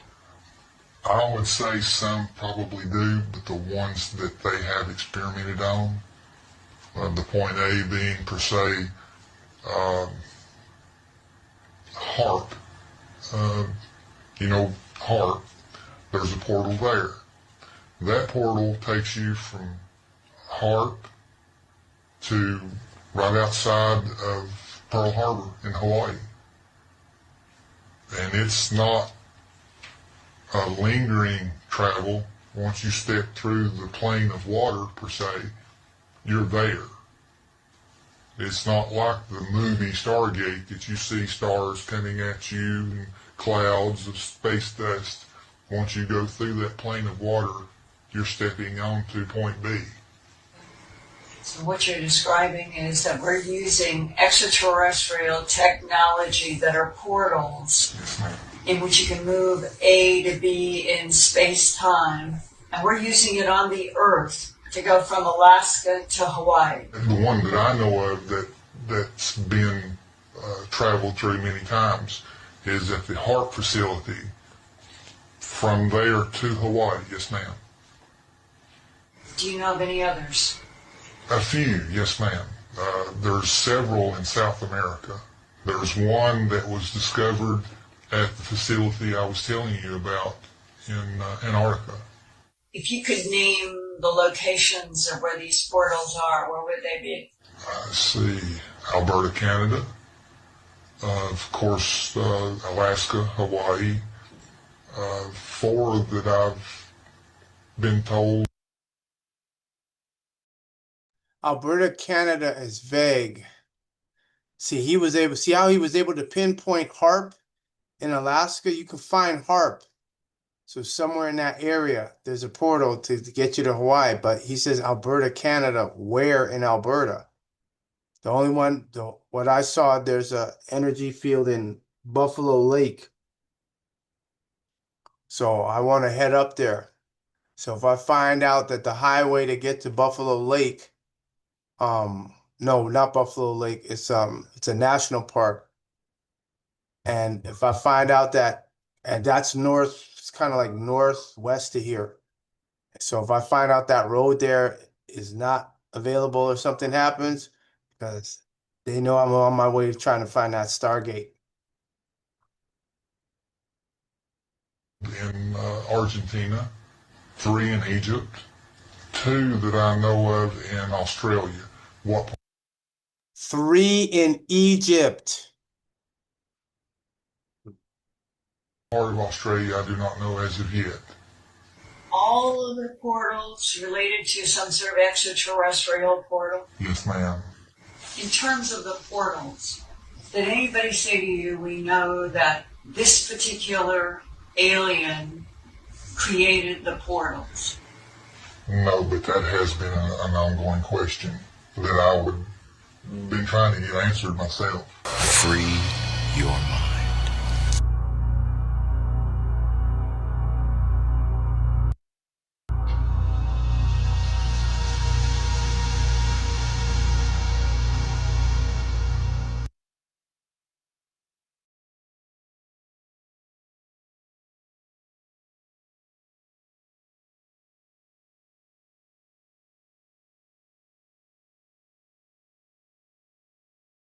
The white Jews that we see today have no bloodline connection with the Jews of the biblical period. They were converted to Judaism in Europe and in Russia. They were converted and have no bloodline connection with the black Jews who make up the biblical Israel that the Bible writes about and of which Jesus was a part. But what happened to the black Jews? The black Jews are still in existence. There are black Jews in America. There are black Jews all over Africa. There are black Jews in Palestine. There are black Jews everywhere. Diane's daughter complained not more than 2 years ago that black Jews had moved on either side of her house, and therefore her property had depreciated in Palestine. Black Jews had depreciated her property. Jews had moved directly from Palestine to India, and the community celebrated its 1900th anniversary or something, and they had white Jews who had emigrated from Europe and black Jews who had originally come from Jerusalem at the fall of Jerusalem, had an uninterrupted straight line of connection from the fall of Jerusalem to India. All over the world there are black Jews, but the Zionist Jews who had been converted to Judaism have taken over the control of the definition of what Judaism is, as white people do with anything. If they come into it, they take it over and define what it is, as you stated in your introductory statement. So we have to remember that white Jews, when you see them on the street, are not the Jews of the biblical period. And that sometimes confuses black people who ought to be black Christian nationalists. The white Jews... There you go. More truth. Let's see here.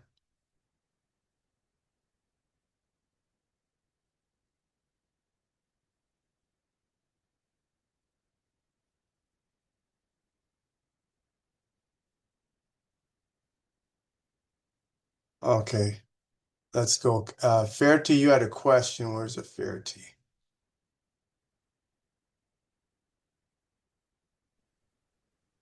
Rawat, Michael. Rawat, your question. Did I discuss the state warrant, Nicole? Has the state warrant, yes, but not the judgment, the $5,000 judgment. I haven't brought that up yet. So now I can bring that up for that, because I recall you sent me an email. I don't know if that has the judgment in it or not.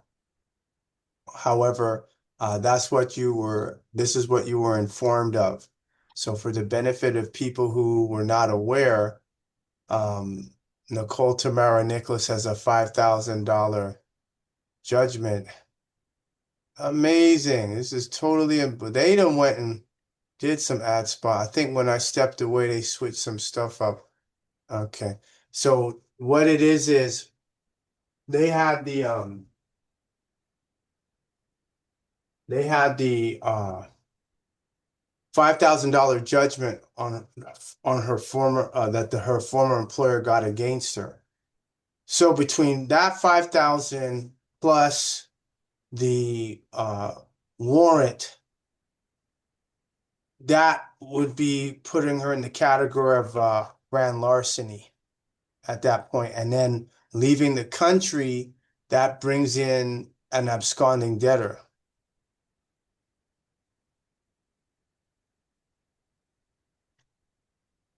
So this is for the benefit of everyone, because we've been rolling with the articles. Roll the tape, and let's see, where is that email here? No, that's Mr. Hellier.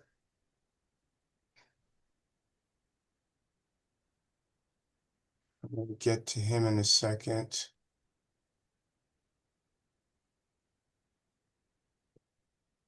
Okay, so this is I did go through.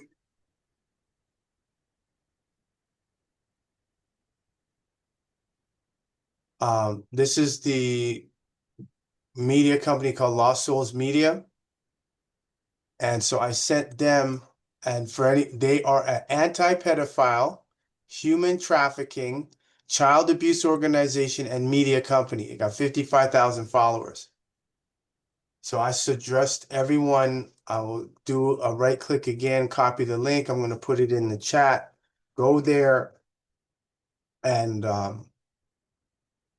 follow them, and then start sharing some of the documents. I've shared them, my affidavit, I've shared with them the warrant for Nicole Tamara NIcholas's arrest. All of that has been, oh, they're transcribing this meeting. Okay, I didn't agree to that, but okay. I guess Zoom wants a transcription so they don't get caught up in no facilitation or aiding and abetting. So that's cool. I can okay that. So this is them. I've spoken with them already, and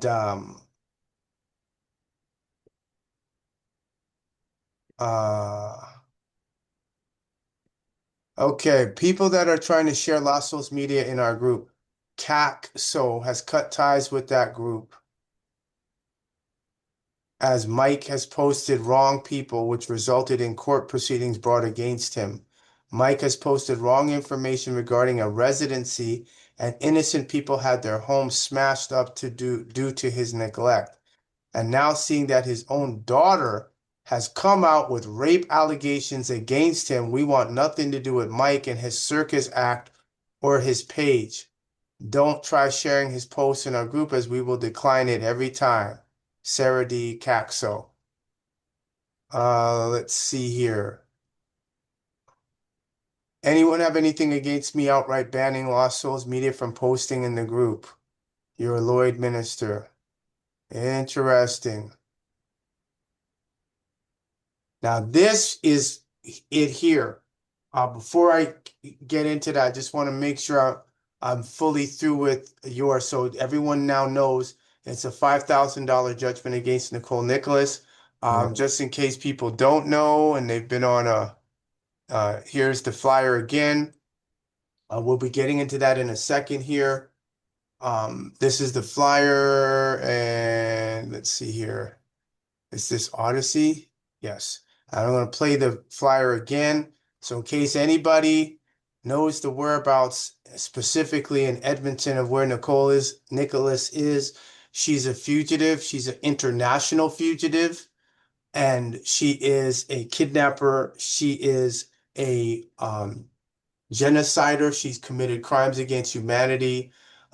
She's violated the Hague Statute on the civil aspects of international child abduction, and she's being aided and abetted by the Edmonton Police, by CSIS, by the government of Canada, by the province of Alberta. And the fact is, my children were not in school for 67 days, and nobody from the province of Alberta or the education department came in, stepped in to say, what's going on? Why aren't these children in school? This is called state-sponsored child abduction. And now we have the evidence. And I'm a material witness with common sense. Since August, it's common sense that these people are covering for Nicole. It's Well, they're running a child trafficking ring. You missed the video I played earlier about, I think you came in with where the guy was talking about his grandmother being an Eastern Star and using the numerology. Yes. So this explains all of this. So it's not just Edmonton. Edmonton is a hub connected to another larger child trafficking ring. And so until they prove and arrest her, whatever, then it shows that's what they're doing. And that might be one of the things that they use under the table to help finance themselves individually, or the corporations used to get what they would call dark money or hidden money or money under the table. Because for somebody who's only get $968 from Alberta Works, how is she affording that car? So here, we're going to play the ad here to assist people. The contradictions of Nicole Tamara NIcholas. Part 3. As soon as I get that check from the child tax credit, it's like...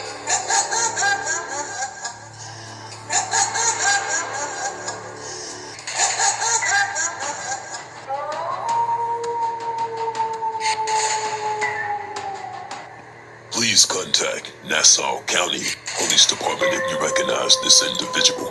For official inquiries, the U.S. Marshals 24-hour tip line is 1-877-182-926-8332.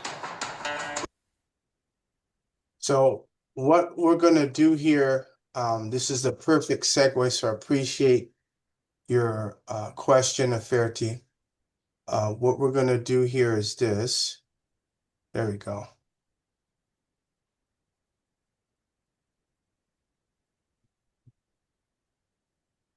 Yeah, they got all these stupid little icons that are in the middle. What is this? The contradictions of Nicole Tamara NIcholas.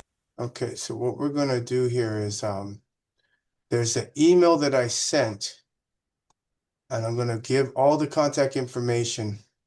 We're going to do something now that has never been done before. Um,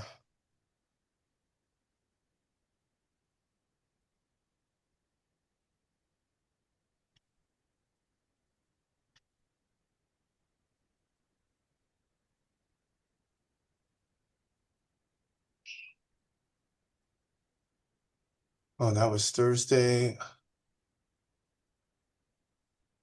Let me see if I have it in here.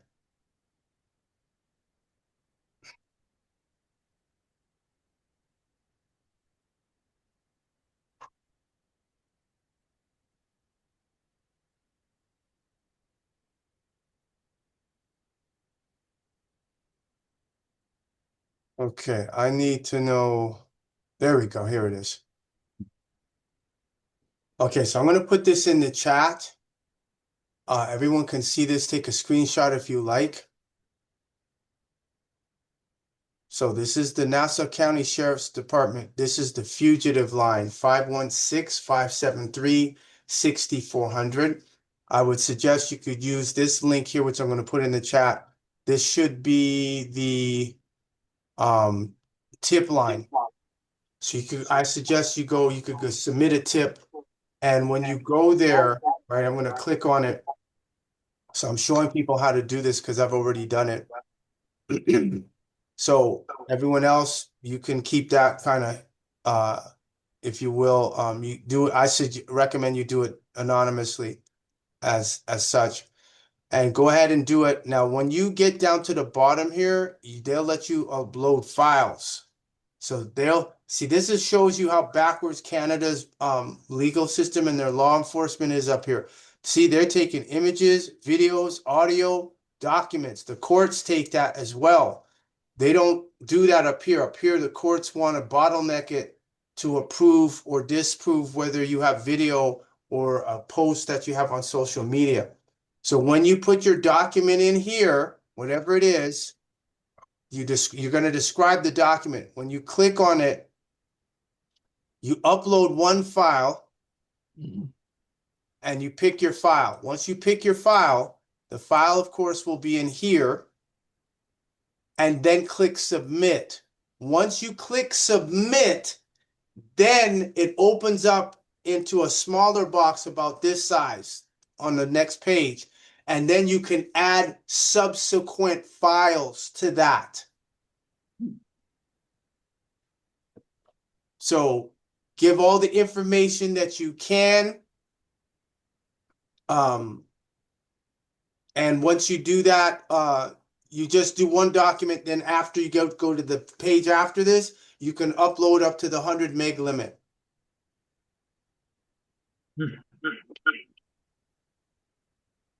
And also, Marco, when you call, when I call them this week, just be patient because it seems like all of them are jabbed in that department because they had me 5, 6 go to this department. She said, "Oh, you already spoke to me." I said, "Okay, here we go." And one guy was so irate, he's like, "I'm about to go on my break." A typical New Yorker talking about his break when somebody's calling customer service. So these people are, they're edgy and they're incompetent as well. So Well, and that's why I said we've done our job. Once we put it out there, here, she's an international fugitive. That's the reality. That's what she is. So it doesn't make a difference. They can play this game with Edmonton Law Courts and Christian Lim and the judge who was there in court. It doesn't make a difference. That Supreme Court decision, that Supreme Court warrant of commitment for Nicole Tamara NIcholas, that was in existence before all of this stuff jumped off. So she has no credibility. That's why you saw yesterday she ain't got no weave in her hair now. She took the weave. Why you take the weave out? She just put that in. That was a week ago she had that, and then she took it out in 7 days. it's about $150, $200 job, I'm right? telling you, and the women keep those in for 4 to 6 weeks, 8 weeks before they take it out. She took that out in a week. And for people who don't know, her lawyer, Kevin Livingstone, yes, he has a copy of the warrant of commitment While we're on that subject, let me just show that here so people don't trip out here. Let's see, downloads. I'm just gonna open it up real quick and show everyone. And show that this will demonstrate Canada does not honor their contracts. It's discretionary. So we have to take that out of where is it, hearing? We got to take it out of Canada by letting the planet know. That's how you're going to get the pressure, because I know the State Department, the consulates know. So I just clicked on it. Just give me a second, everyone.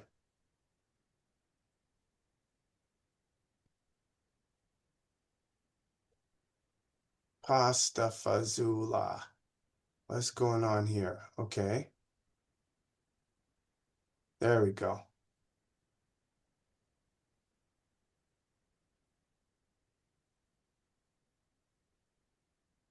So everyone can see this is legit.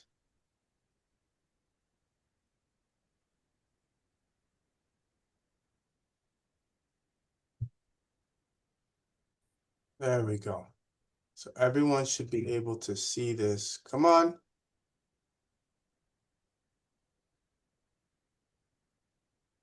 All right, so it's here. I'm going to zoom in. So warrant of commitment for civil contempt. So that means she's a habitual contract breacher. She'll only comply when it suits her purpose. If it doesn't, she's going to dishonor it. So,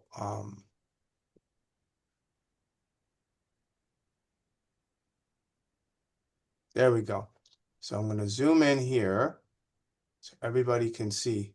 So yeah, this is a legit legal document. I'm sure she ain't tell her family about this. They don't know.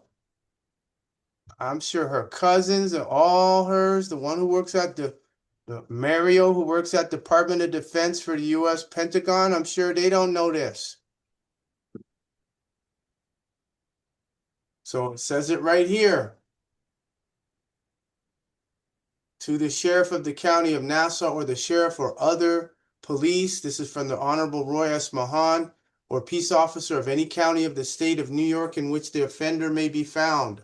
Upon the order of this court dated July 14, 2016, a copy of which is attached here too, by which the defendant, and the defendant is Nicole T. NIcholas, aka Nicole Nicholas Burrell, aka Nicole NIcholas, registered copyright trademark, aka Sa Aseti Tau Wiret.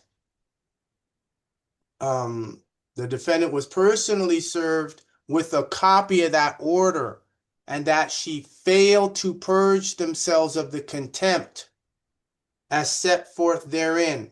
So she was given this, and she's like, I don't care about this order. I'm not going to comply. The defendant was personally served with a copy of that order. Whereas it has been established to the satisfaction of this court that the defendant has not purged herself of the contempt and remains in contempt of this court, and that the rights of the plaintiff were impaired, impeded, prejudiced, and defeated. Now, therefore, on motion of the plaintiffs, it is hereby ordered that upon the delivery of a certified copy of this order to one of the above-named law enforcement officers, that the defendant, Nicole T. NIcholas, aka Nicole Nicholas Burrell, aka Nicole Nicholas, registered copyright trademark, aka Sa Aseti Tawaret, with the social security number, date of birth, be forthwith. Y'all know about that word, forthwith, brought by said officer before this court for commitment to a correctional institution or for any other disposition in the court in its discretion shall make, and it is further ordered that if the defendant is apprehended when the court is not in session, she shall be confined until the next sitting of court. November 4th, 2016, by Roy S. Mahan, entered December 2nd, 2016.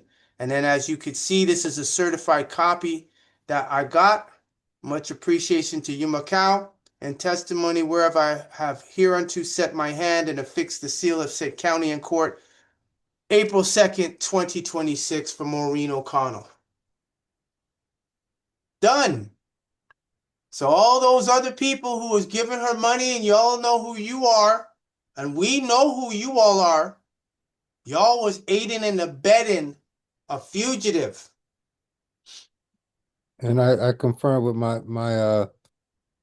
brother in who retired in NYPD. He said, yeah, he said this could be, she can get even more time if they can add more time on to whatever they were considering if this goes through. Oh, there's no if. This is going through. We already making it go through. We're on Facebook.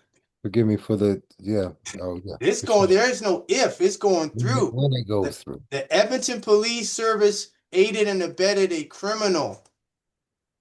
Point blank. So if they didn't know, now they're scrambling. That's why it's been quiet all week. If they did know, aiding and abetting, and they violated the Canada-US Extradition Act. And so this is the state warrant, right?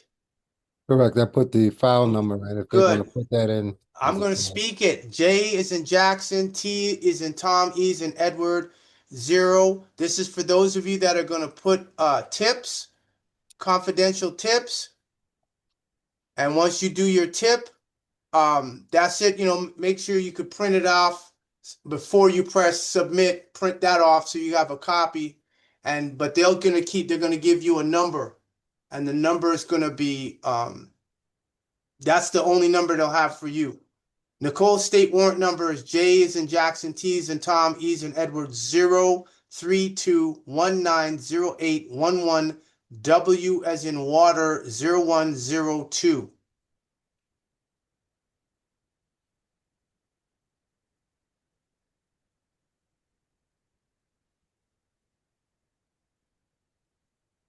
All right.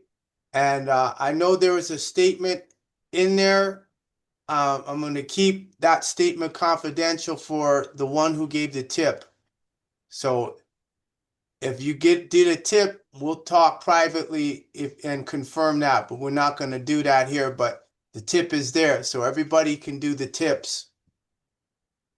And the number 877-925-8332.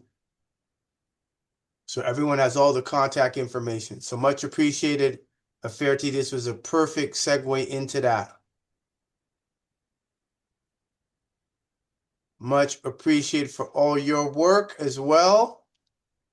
On deck always for you, Michael. Much appreciated. All right, so let's get back on the subject. Birth control pills. Okay, ladies. Pay attention. By up to 20%. It can shrink your clitoris by up to 20%. What do you think of birth control pills? I think if they help you avoid surgery, they can be beneficial. But I think they're way overused in our culture. And most people who agree to a birth control pill don't receive full informed consent. They're not told that it'll raise the inflammation in your body by 2 to 3-fold. It increases your risk of autoimmune disease, especially Crohn's disease. It makes your control system for your hormones less flexible. It can rob you of testosterone. It can lower your free testosterone. It can shrink your clitoris by up to 20%. I feel like if that was part of the informed consent, very few people would sign up for it. But who is the birth control pill for, then? I used to think that it was a feminist invention, that it was a way of putting your fertility in your hands. And I went on the birth control pill when I was 16, but I feel like there are some costs to it that a lot of teenagers and women in their 20s and 30s aren't aware of. And for me, I feel like that awareness is really critical. So who's it for? I would say it's a simple entree into contraception, but I would much rather people use things like an IUD or condoms or some other barrier method that doesn't mess with their hormonal intelligence. Up to 20%. I'm going to replay that because I just saw wasn't sharing my screen. So let's do it again. It can shrink your clitoris by up to 20%. What do you think of birth control pills? I think if they help you avoid surgery, they can be beneficial. But I think they're way overused in our culture. And most people who agree to a birth control pill don't receive full informed consent.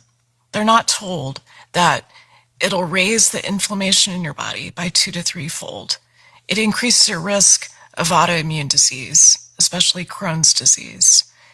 It makes your control system for your hormones less flexible. It can rob you of testosterone. It can lower your free testosterone. It can shrink your clitoris by up to 20%. I feel like if that was part of the informed consent, very few people would sign up for it. But who is the birth control pill for, then? You know, I used to think that it was a feminist invention, that it was a way of putting your fertility in your hands. And I went on the birth control pill when I was 16. But I feel like there are some costs to it that a lot of teenagers and women in their 20s and 30s aren't aware of. And for me, I feel like that awareness is really critical. So who's it for? I would say it's a simple entree into contraception, but I would much rather people use things like an IUD or condoms or some other barrier method that doesn't mess with their hormonal intelligence. Here we go. Public service announcement. Let's see, which one is this? Okay.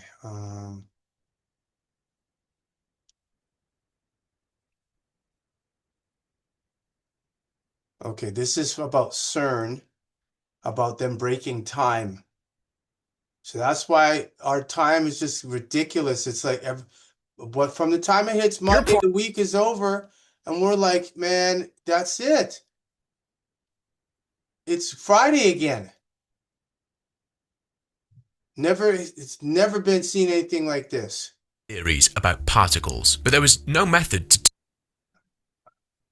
You can sell this $5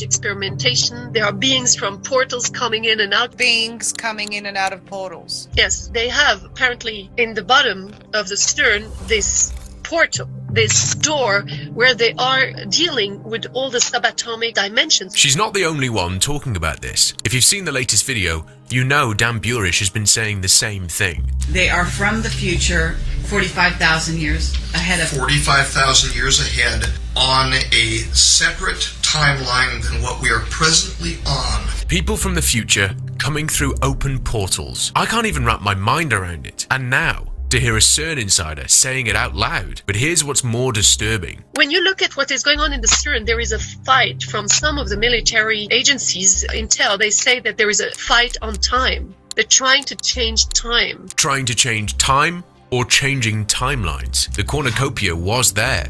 Tinkerbell did dot the I in the Disney intro. Pikachu's tail had a black tip, but now they say it was never there. And there are dozens of examples just like this, and every single one of them messes with my head. Lately, I feel something is off, something is wrong with time itself. I can feel it, and I know a lot of you can feel it too. I have this feeling that time is broken. It passes too fast, even if I stay and do nothing for an entire day. Okay, I know there are some scientific explanations for that, but what about the Mandela effect? How do you explain that? This is why I had to make a part 2. To put it all together, this CERN insider talking about portals and beings coming in and out, this feeling that time itself may be broken, the Mandela effects, and all these unanswered questions and doubts about what CERN is really doing. While researching this video, I came across someone named Frank Jacob, who says, I thought I'd do an impromptu report on something which I think is giving people a lot to be concerned about. The investigative journalist Miriam Hanine recently published an article entitled "Concern Erupts Over Portals, Particles and the Large Hadron Collider." So I followed the link shown below, and surprise, it looks like the article was deleted. Interesting. A journalist writes an article raising concerns about CERN, and the article can't be found anymore. I searched everywhere on their site. Nothing.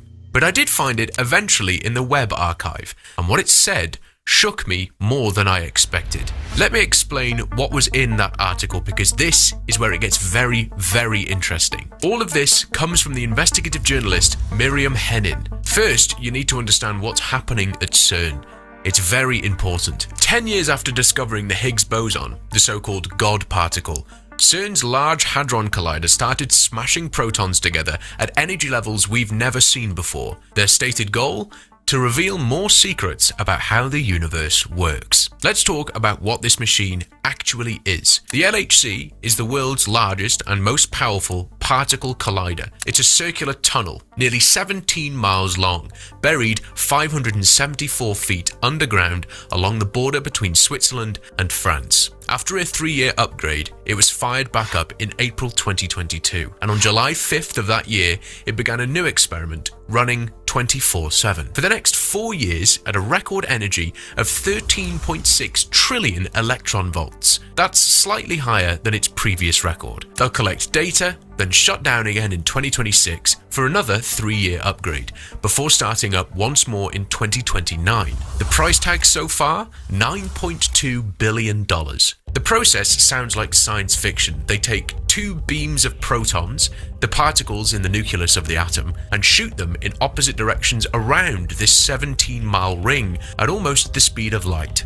Then they make them collide. These collisions are recorded by massive detectors with names like Atlas, CMS, ALICE, and LHCb. Thousands of scientists will analyze the debris, hoping to find clues about dark matter, dark energy, and what the article calls other fundamental mysteries. And almost immediately, they started finding things. Early in Run 3, CERN reported the observation of 3 new exotic particles. The article explains these could help reveal how the most fundamental building blocks of matter, called quarks, bind together. One experiment, called ALICE, wants to study a state of matter known as quark-gluon plasma, a super-hot soup where atoms melt away. Scientists believe this was the state of the entire universe just a fraction of a second after the Big Bang. Another, called LHCb, studies the beauty quark, and this is where things get strange. The beauty quark is key to understanding the difference between matter and antimatter, their opposite charged twin. When matter and antimatter touch, they annihilate each other in a flash of energy. The Big Bang should have created equal amounts of both, but it didn't. Our universe is made almost entirely of matter. That imbalance, as the article plainly states, has no explanation. We exist because of a cosmic typo that no one can explain. In 2018, CERN scientists figured out how to trap it and transport it from one facility to another. The amount they moved, according to the article, had an energy equivalent of about 20 Hiroshima atomic bombs. The research here is mind-bending. They're testing whether antimatter reacts to gravity the same way matter does. This is a fundamental question. If it doesn't, it would break one of Einstein's core principles. Recent results, the article notes, show that within strict boundaries, it does fall the same way, but the search continues. All this research leads to an even bigger idea, one that feels like it's taken from a sci-fi book. The article quotes a theory. Let me read that part directly from the article. Though it may sound like science fiction, if extra dimensions exist, they could explain why the universe is expanding faster than expected and why gravity is weaker than other forces of nature. The search for extra dimensions. All right, so I'll stop there and I will put this in the chat.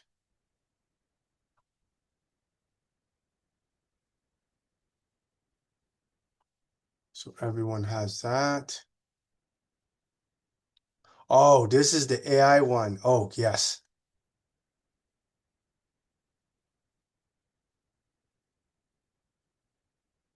Your day-to-day covered with Phase 44 super agents. Your life is chaotic.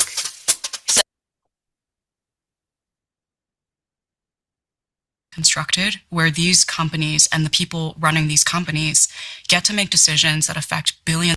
There is a system of power that has been constructed where these companies and the people running these companies get to make decisions that affect billions of people's lives around the world, and those billions of people do not get any say in how it goes. The industry is designed in a way that is extremely inhumane.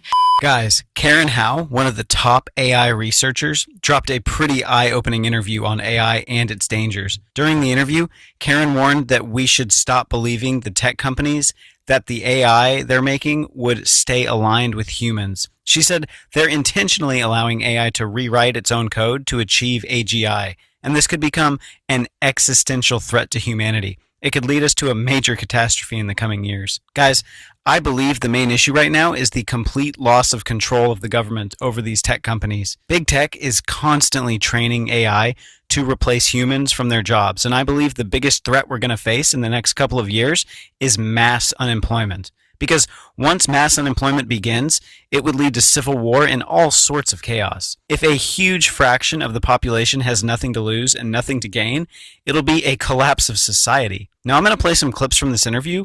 I'll give my opinion as we go. In the first part, Karen explains why AI companies are blindly running the race of AI. Let's watch. So why are they doing it? I mean, you've interviewed all these people. I think it's, 300 people in total? 80 or 90 of them from OpenAI, the maker of ChatGPT. Why do you think they're doing it? I think it's because they're driven by an imperial agenda, and that is why I call these companies empires of AI. What do you mean by an imperial agenda? What does that term mean? Empire is the only metaphor that I've ever found to fully encapsulate all of the dimensions of what these companies do and the scale that they operate and what motivates them to do what they do. And there are many parallels that you see between what I call the empires of AI and the empires of old. They lay claim to resources that are not their own in the pursuit of training these models. That's the data of individuals, the intellectual property of artists, writers, and creators. They're land grabbing in order to build these supercomputer facilities for training the next generation models. Second, they exploit an extraordinary amount of labor. They contract hundreds of thousands of workers all around the world, including in the US, to ultimately make these technologies. We can talk about that more. And they also design their tools to be labor automating so that when the technologies are deployed, it also affects labor rights because it erodes away labor rights. And this is a political choice that they have. Third, they monopolize knowledge production, so they project this idea that they're the only ones that really understand how the technology works. And so if the public doesn't like it, it's because they don't actually know enough about this technology. They do this to the public, they do this to policymakers, and they've also captured the majority of the scientists that are working on understanding the limitations and capabilities of AI. You think they're gaslighting the public, in a way? They are, yeah. So if most of the climate scientists in the world were bankrolled by fossil fuel companies, do you think we would get an accurate picture of the climate crisis? No. And in the same way, they employ and bankroll, the AI industry employs and bankrolls most of the AI researchers in the world. So they set the agenda on AI research in soft ways, simply by funneling money to their priorities so that only certain types of AI research are produced. But they also will censor researchers when they do not like what the researcher has found. And so I talk about the case of Dr. Timnit Gebru in my book, who was the ethical AI team co-lead at Google when she was literally hired to critique the types of AI systems that Google was building.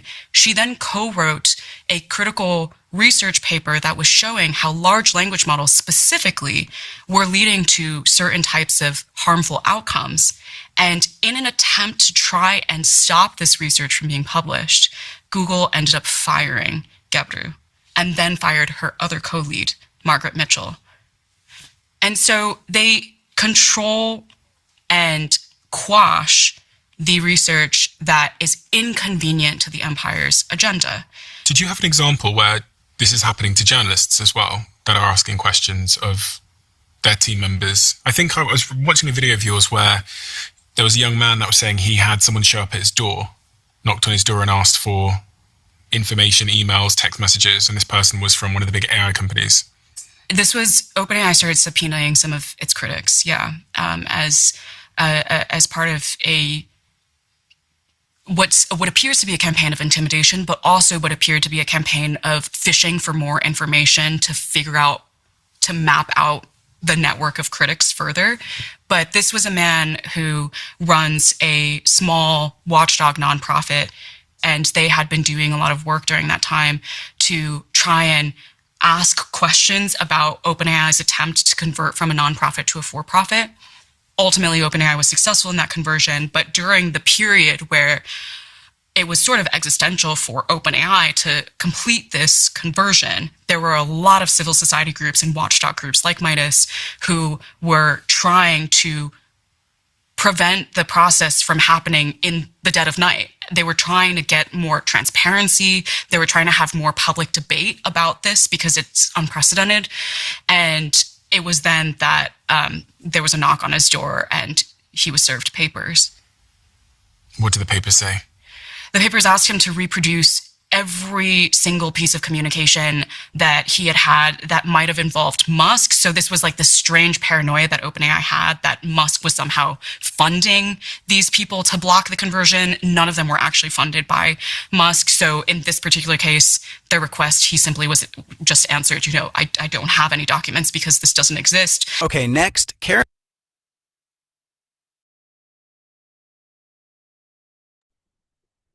All right. All right. So Anacona, your question on the data centers being built everywhere. Well, funny you should ask. There are a lot of there's a lot of information that is coming up that is saying that the data centers, people are finding out what data centers use, that they use a lot of water. And light, a lot of light. So it equals power. So let's see, something to I know like the re- 10 million square feet. the reason what I'm asking is because in Houston, don't quote me, I believe in Houston or Austin. I live in San Antonio. So I live about 2 hours from Houston, 45 minutes from Austin. They said that they're building the mega, it's gonna be the largest, biggest in the world. It's gonna be built here in Texas. And the water, I noticed that every houses in the community, I remember, I think it was last year, they were going into like every single houses and they were putting these wires like through the water, the water line. Mm-hmm. So for me is I'm just, of course, we're gonna be thinking that they're gonna be able to control the water from there, from every house, because they did it to every single houses in all the neighborhood in this area. So I'm sure they're doing it everywhere else. But as I heard, last time I heard was that they're gonna build or they're already building the world largest data center. But I heard that it's insane. Like Data centers here can consume millions of gallons of water per day, with large Mhm. hyperscale facilities using up to 5 million gallons daily. Mhm. So a And that's medium-sized it. data center is 110 million gallons per year. A And we're large talking about hyperscale. center in the center of Houston. Well, that's kind of close to the water, but they're gonna be using so they're putting these things without like people's voting, off of That it, doesn't or that it that, doesn't matter. They don't that doesn't care. matter. They're gonna still do it regardless. But But what I'm hearing though, I don't mean to interrupt, but what I'm Mhm. hearing is they're saying that's not the data centers using it. It's the underground cities are using the water. That's what I see. I thought about the same thing, They said but they're it's putting not, that as the it excuse. isn't all. See, it doesn't make sense. You know why? Mm. Because if you study computers and you got a lot of mainframes, Mm. you want them in a cool spot with Mm. water. You Mm. don't need to be bringing in fresh water. How many movies you see where they say, oh, we're going to go to the tech center. Oh, where's the computer? Oh, it's in the basement. Oh, the basement's got, 5 feet of water. That's to keep the computers from overheating. So the water's cold. That's it. You don't see them running water through the data center. It's just submerged in the water. Mm. That's Can't hear you.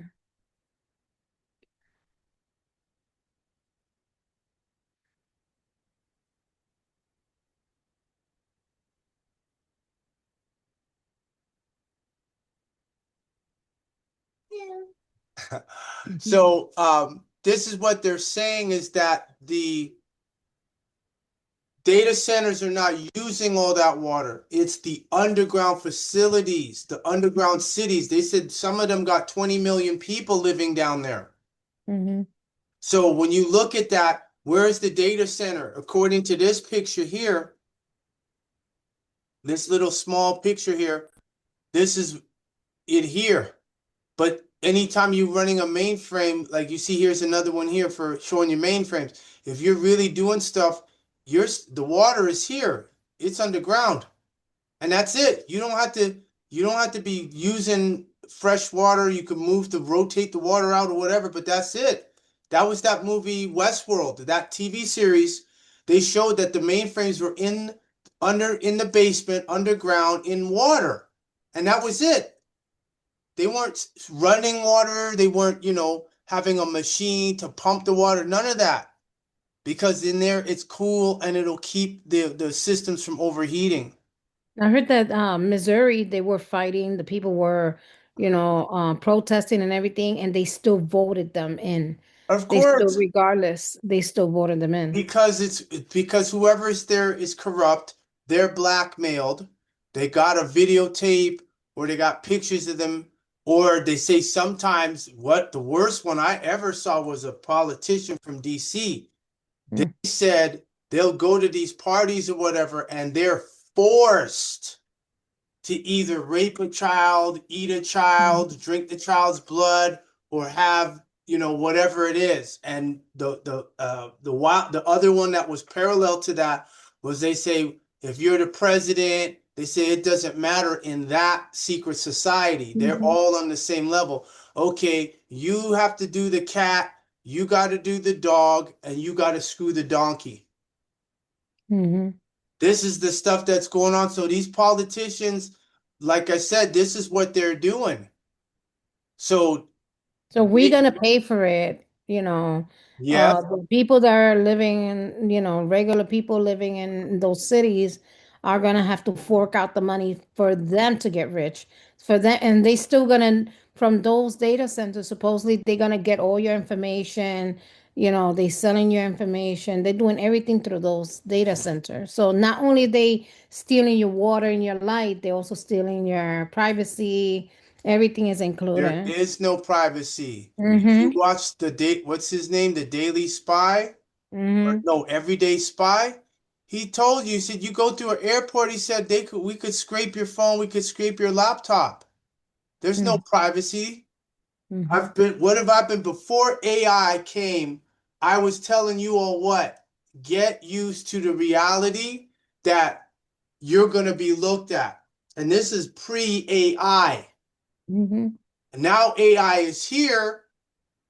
I was like, people like, oh, well, I got privacy, I've got rights. You don't have any of that. That's a script to keep the masses sedated. Mm-hmm. See, somebody who just put that. You output TV series is called Paradise. It's on Hulu about an underground city with a supercomputer named Alice. So for those of you that got Hulu, go on there and check that out. And Kuya put dielectric fluids used in high performance data centers labs to submerge servers offering 95% higher efficiency than air cooling. So that's the dielectric fluids. So this is a lie about they're using up the water. If the water is being used up, it ain't for them. It's for the underground city. So they're probably taking the water and starting to store and have reservoirs for the underground cities. Because there's other videos y'all see where the guy said, yeah, there's people down in the city. There's 25 million people living down there already. Mm-hmm. So if the earth shifts, there's an earthquake, some type of movement or whatever, they run into a problem. They say, we need water. Well, where are we going to get it from? We got to get it from the surface. Well, how are we going to get the water down here without them knowing we're down here? Okay, well, say we're building a data center, we need the water. So now you see dielectric fluids used to offer 95% higher efficiency than air cooling. So that's what they're sitting in. They're not sitting in the water ain't for the data centers. That's another lie. Mm-hmm. Yeah, let me click on that real quick. There we go. It's untoxic and it's like it's 40 degrees. Right, right. Yeah. It just sits. Yeah, I'm just trying to find the okay, I think this is it. Yeah, there we go. Bathing with it's non-toxic and it's like it's 40 degrees, so it's a perfect temperature. Spring, hot spring. Yeah. You can just sit bathing. Yeah, they have it right there in the water. It's non-toxic and it's like it's 40 degrees, so it's a perfect temperature.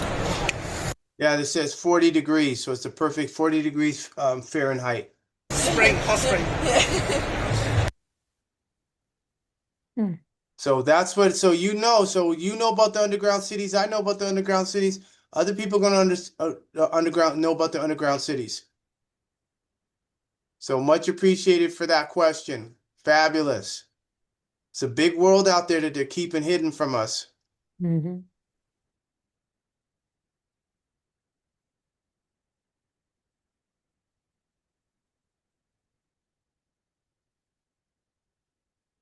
Israel's occupation Watch this. is a watershed moment for Palestine, for justice and for international law.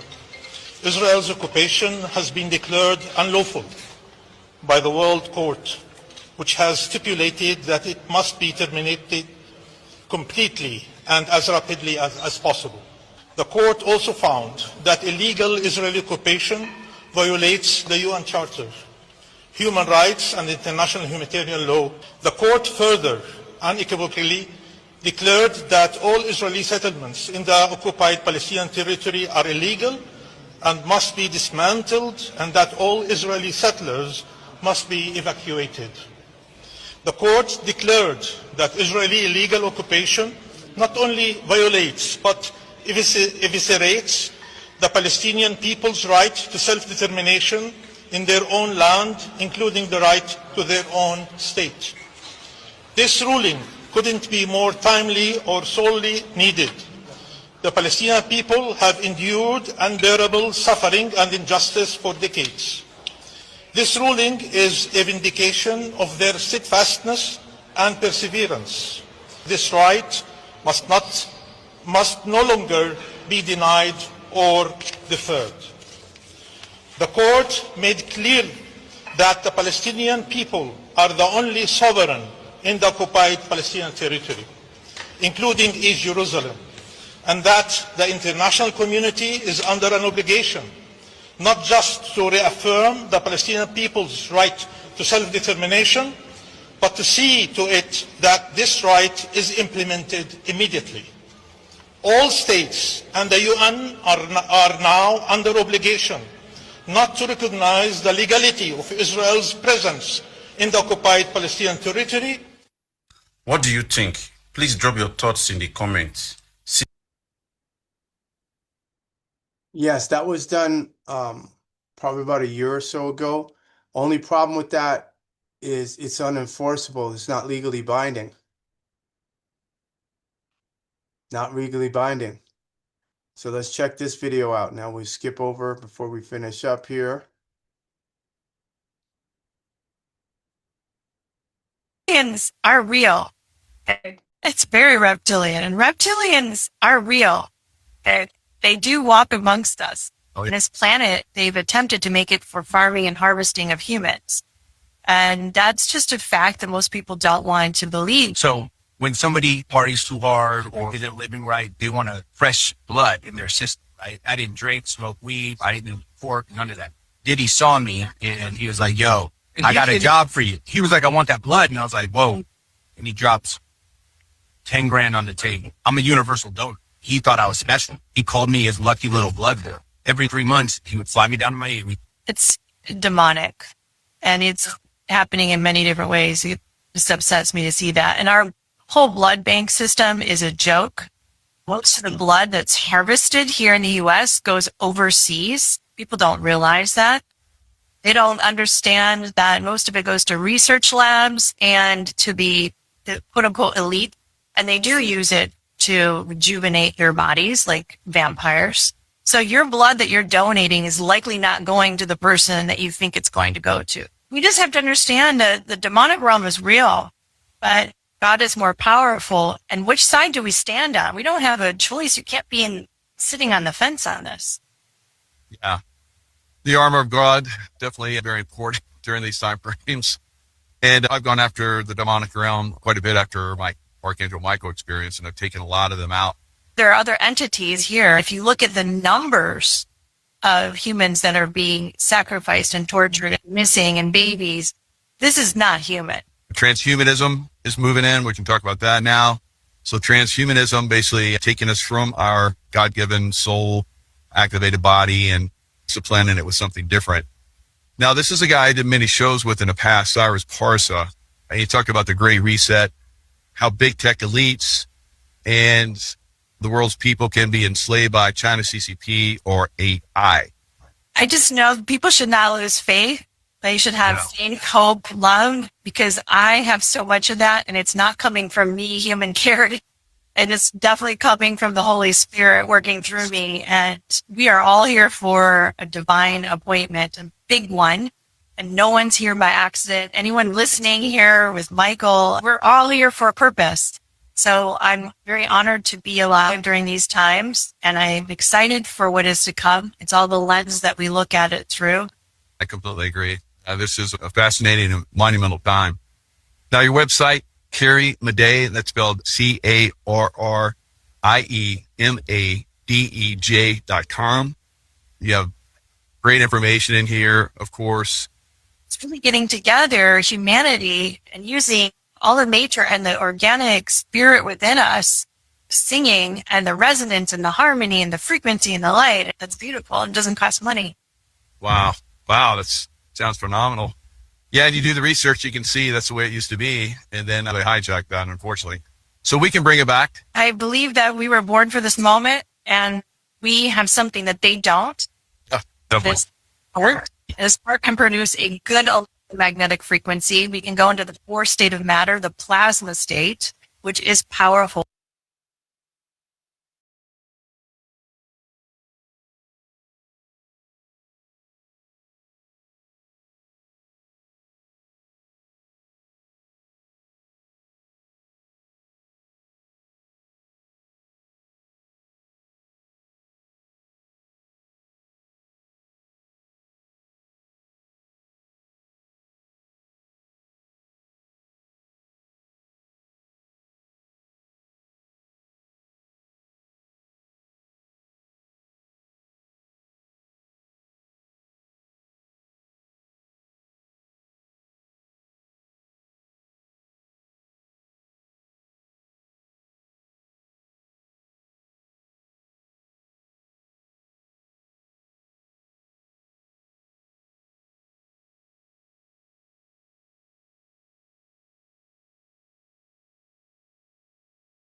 Oh, my apologies, Towel Hat.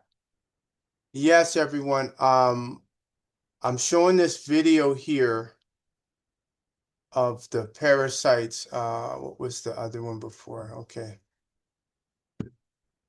So my microphone was muted. I put in the chat here contact information for everyone to contact the U.S. authorities and to let them know that contact information. So my microphone was muted. U.S. authorities. I put Nicole Tamara in the chat here is in Edmonton, Alberta, Canada. Nassau County Sheriff Fugitive number, the Crime Stoppers, and the Odyssey confirmation. So everyone who sees this, if you're on the replay and you see this, go right ahead and contact them right here. Tawahat Edom Duba for the call. As you can see right here, yeah, this is it right here. Warrant of commitment for civil contempt. So this is still on the books.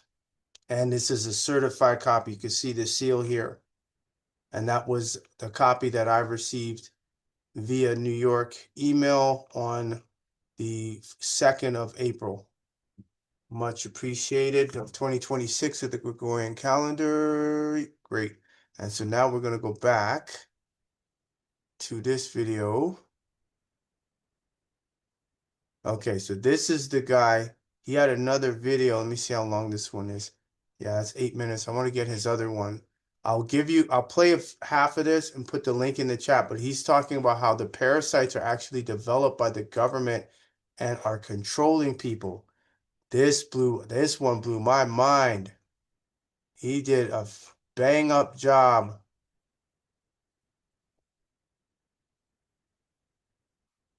He did a bang up job.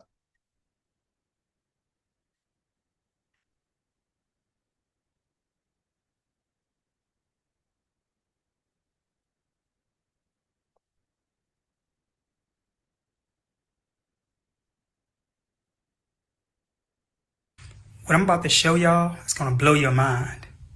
Whoever knew that parasitic proteins or proteins carried by parasite proteins, which causes infections, it triggers inflammatory response systems, causing inflammation to build up in the nerves, the brain, the central nervous system, right? Parasites have their own proteins, people, that they are processing into your foods. That's right. They are genetically modifying proteins from parasites into the foods that you are consuming, and these proteins trigger cancer. They are very carcinogenic, right?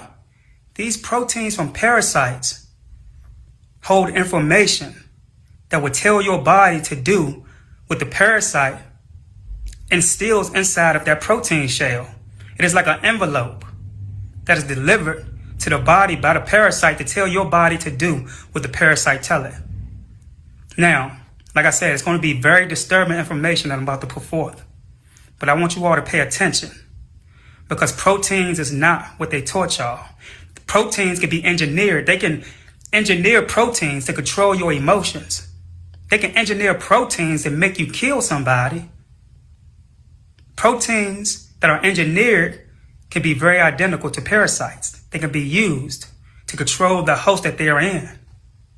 And these proteins are in 100% of animals. And this is why you shouldn't consume animals. Let's get into the information. Let's start. And it says parasite proteins can cause a wide range of diseases in humans by disrupting host cell processes and triggering inflammatory responses. And some of these proteins are parasites. And it says, yes, engineered proteins can be designed to mimic parasite functions or components. This concept is often referred to as molecular mimicry. If you don't believe me, let's go further. It says, yes, engineered proteins can be designed to mimic some behaviors of parasites, particularly in how they interact with host cells and deliver cargo. All right? Cargo could be information. Like I told y'all earlier, viruses and intracellular parasites carry what you call envelopes. of information that they plant inside a genetic material to make the host or the person's body do what they want them to do. But what's interesting when you go down, it says specifically a recent study focused on engineering the Toxoplasma gondii parasite to deliver therapeutic proteins to the brain. But we know that the Toxoplasma gondii parasite in cases are found in those who committed suicide. So why would you want to use this parasite in particular to deliver therapeutic proteins across the blood-brain barrier? That don't make sense, people. But let's look at this. It says, yes, engineered proteins hold significant promise. I said that's a good thing. Promise for manipulating human emotions, although this field is still in its early stages. Research focuses on understanding how proteins affect brain function and developing tools to modulate emotional responses. So they are using proteins. They are creating engineered proteins to put in the foods to control the people, y'all. These are the chips that y'all been talking about all along. They've been telling us that protein is good for us.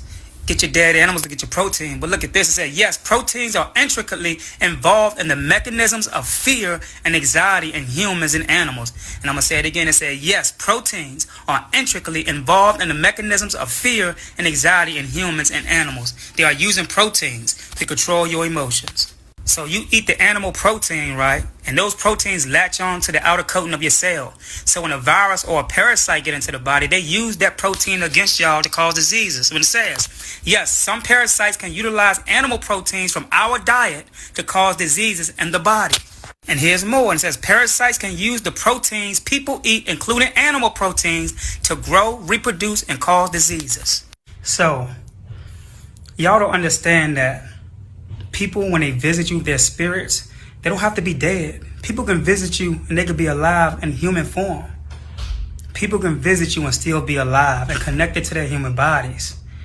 So I'm going to let you all know that Bobby Hemmett visited me and told me that the Archons and these reptilians have made a contract to plant their consciousness inside of these parasites. These created parasites, these Toxoplasma gondii parasites are created and they are transferred. This is why back in the 90s, right, in the 80s, they were abducting cows to run experiments on them to see if they can transfer their consciousness into animals, because they knew that if they could transfer their consciousness into animals, that the genetic material and the structures of their genetic being were very identical to humans, and they can do it to humans. I'm going to stop that one right there. It's in the chat. You all can catch the rest. Now, the last two before we finish is there was a, just to show you how widespread this pedophilia is, and it's in government. This is just came out yesterday.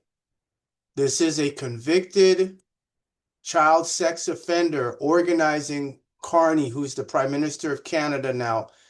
They organizing Carney candidate. So the candidate for Carney, this convicted child sex offender, is organizing his GTA campaign.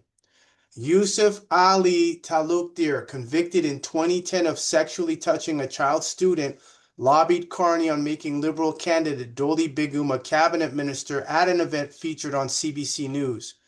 Toronto, a convicted sex offender who sexually assaulted a child student has been operating as a prominent organizer in the federal Liberal by-election campaign in Scarborough Southwest, promoting candidate Doli Begum to Prime Minister Mark Carney at a campaign event featured on CBC National News. That's Canadian Broadcasting Corporation.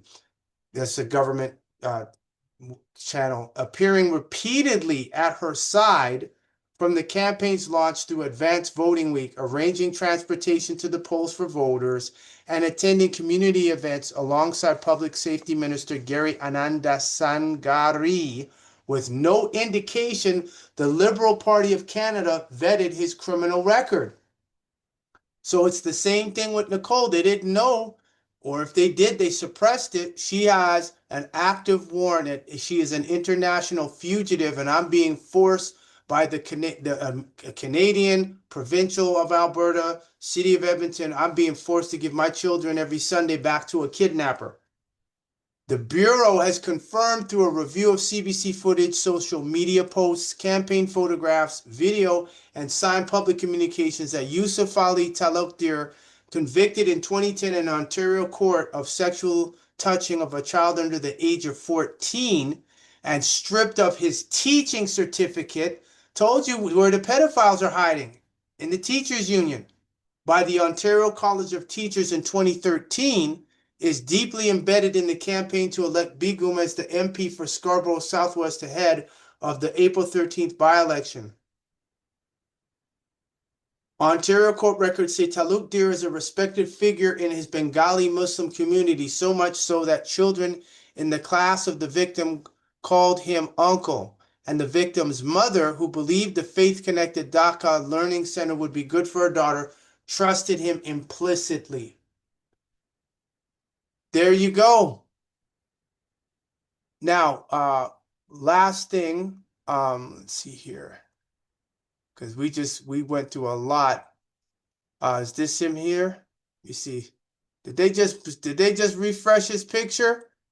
Oh yeah, they did. See how they do? I went to go show his picture. They went and refreshed it. Yep.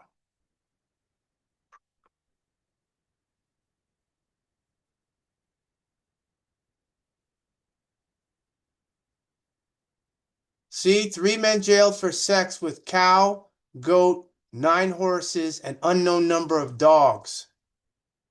Trio forced a 16-year-old boy to hold animals down as they abused them on remote makeshift farm.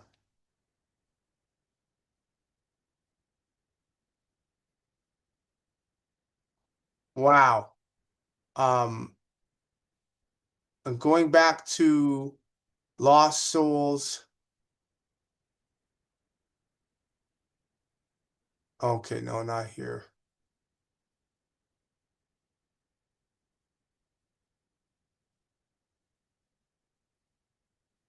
Let's see, how long is this one? Yeah, this is the other one for the black scientist, and he said that they've patented the proteins and made a deal with the deal with the parasites. That's what he said. Okay, so now the last one here is Lost Souls Media. Now this came out, if everyone remembers Justin Trudeau, who was the prime minister before Mark Carney. Yeah, this is him here. This is the guy. He's a convicted, what is he? Sex offender. Wow. And he's working in the Liberal Party. And there was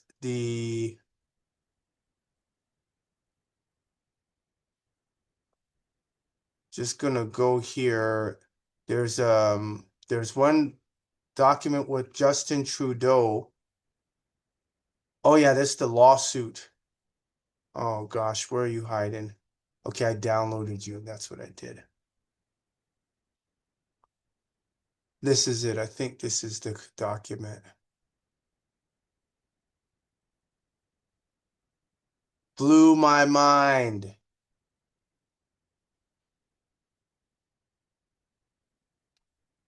This is it. Got it. If you want a copy of it, just get in touch with me. I'll forward it to you. Oh, actually, I could do it right on Zoom right now. Yep, I could put it right here in the chat.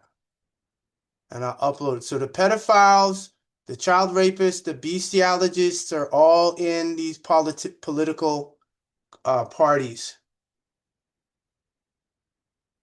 And I'm going to upload it for everybody.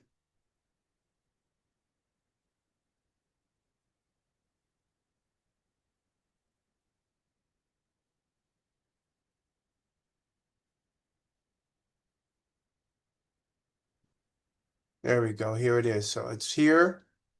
So everyone has it. So on the screen, you should be able to see. So this was and the timing is impeccable. This was 3 days ago. 8/08/04/2026 at 3:33 p.m. What did that guy say? Study your numerology. This is Eastern Standard Time. And let's see, who's the plaintiff? Okay, okay, it's Jeffrey. Okay, Jeffrey Brown, but he scratched out his information. Now, this is the part here that's going to be the mind blow. There we go. I'll start from here. Now I'll do this whole paragraph here. There we go. On or about the 21st of October, 2012, I met with a prominent Toronto Star, that's the main newspaper in Toronto, investigative journalist named Robert Cribb to discuss the situation. And this was Sophie Gregoire Trudeau was Justin's wife, and then they divorced, but nobody, it just came suddenly, nobody knew why. We met at the Beaches Library on Queen Street East and walked to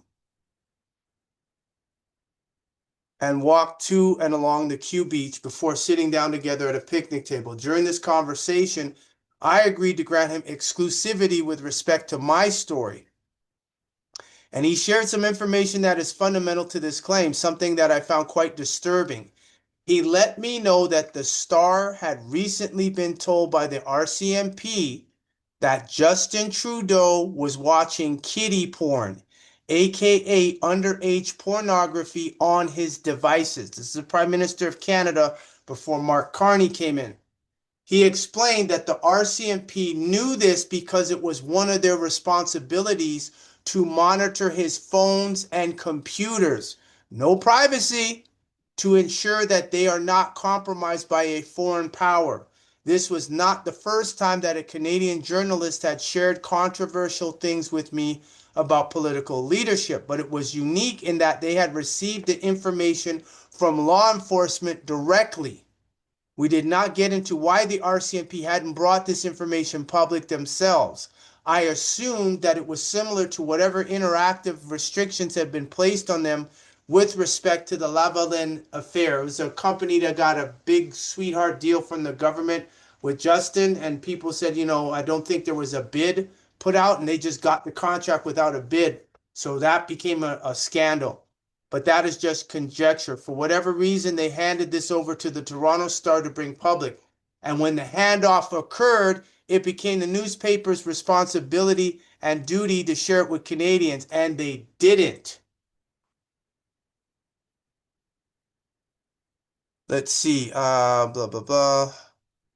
Before detailing tort damages, I want to clearly lay out why I believe the Toronto Star had an obligation to publish the information provided by the RCMP. Given that the RCMP, in their role as witness observer with respect to the Prime Minister's activities on his devices, had already borne witness to his actions, it can be reasonably assumed that there was no question in their minds as to whether he was engaging in this illegal activity. I can't imagine that the RCMP would pass this information along to one of Canada's leading newspapers if there was any doubt as to whether it was true, nor would Robert Cribb risk his reputation by sharing it so freely if it wasn't truthful. See? So there you go. This is why that guy said they're not catching and really stomping out this pedophilia, because the law enforcement, the politicians, the school boards, they're all in on it. So study your magic, know your numbers, right? You jahuz? Utati? You want to say wadu to everyone?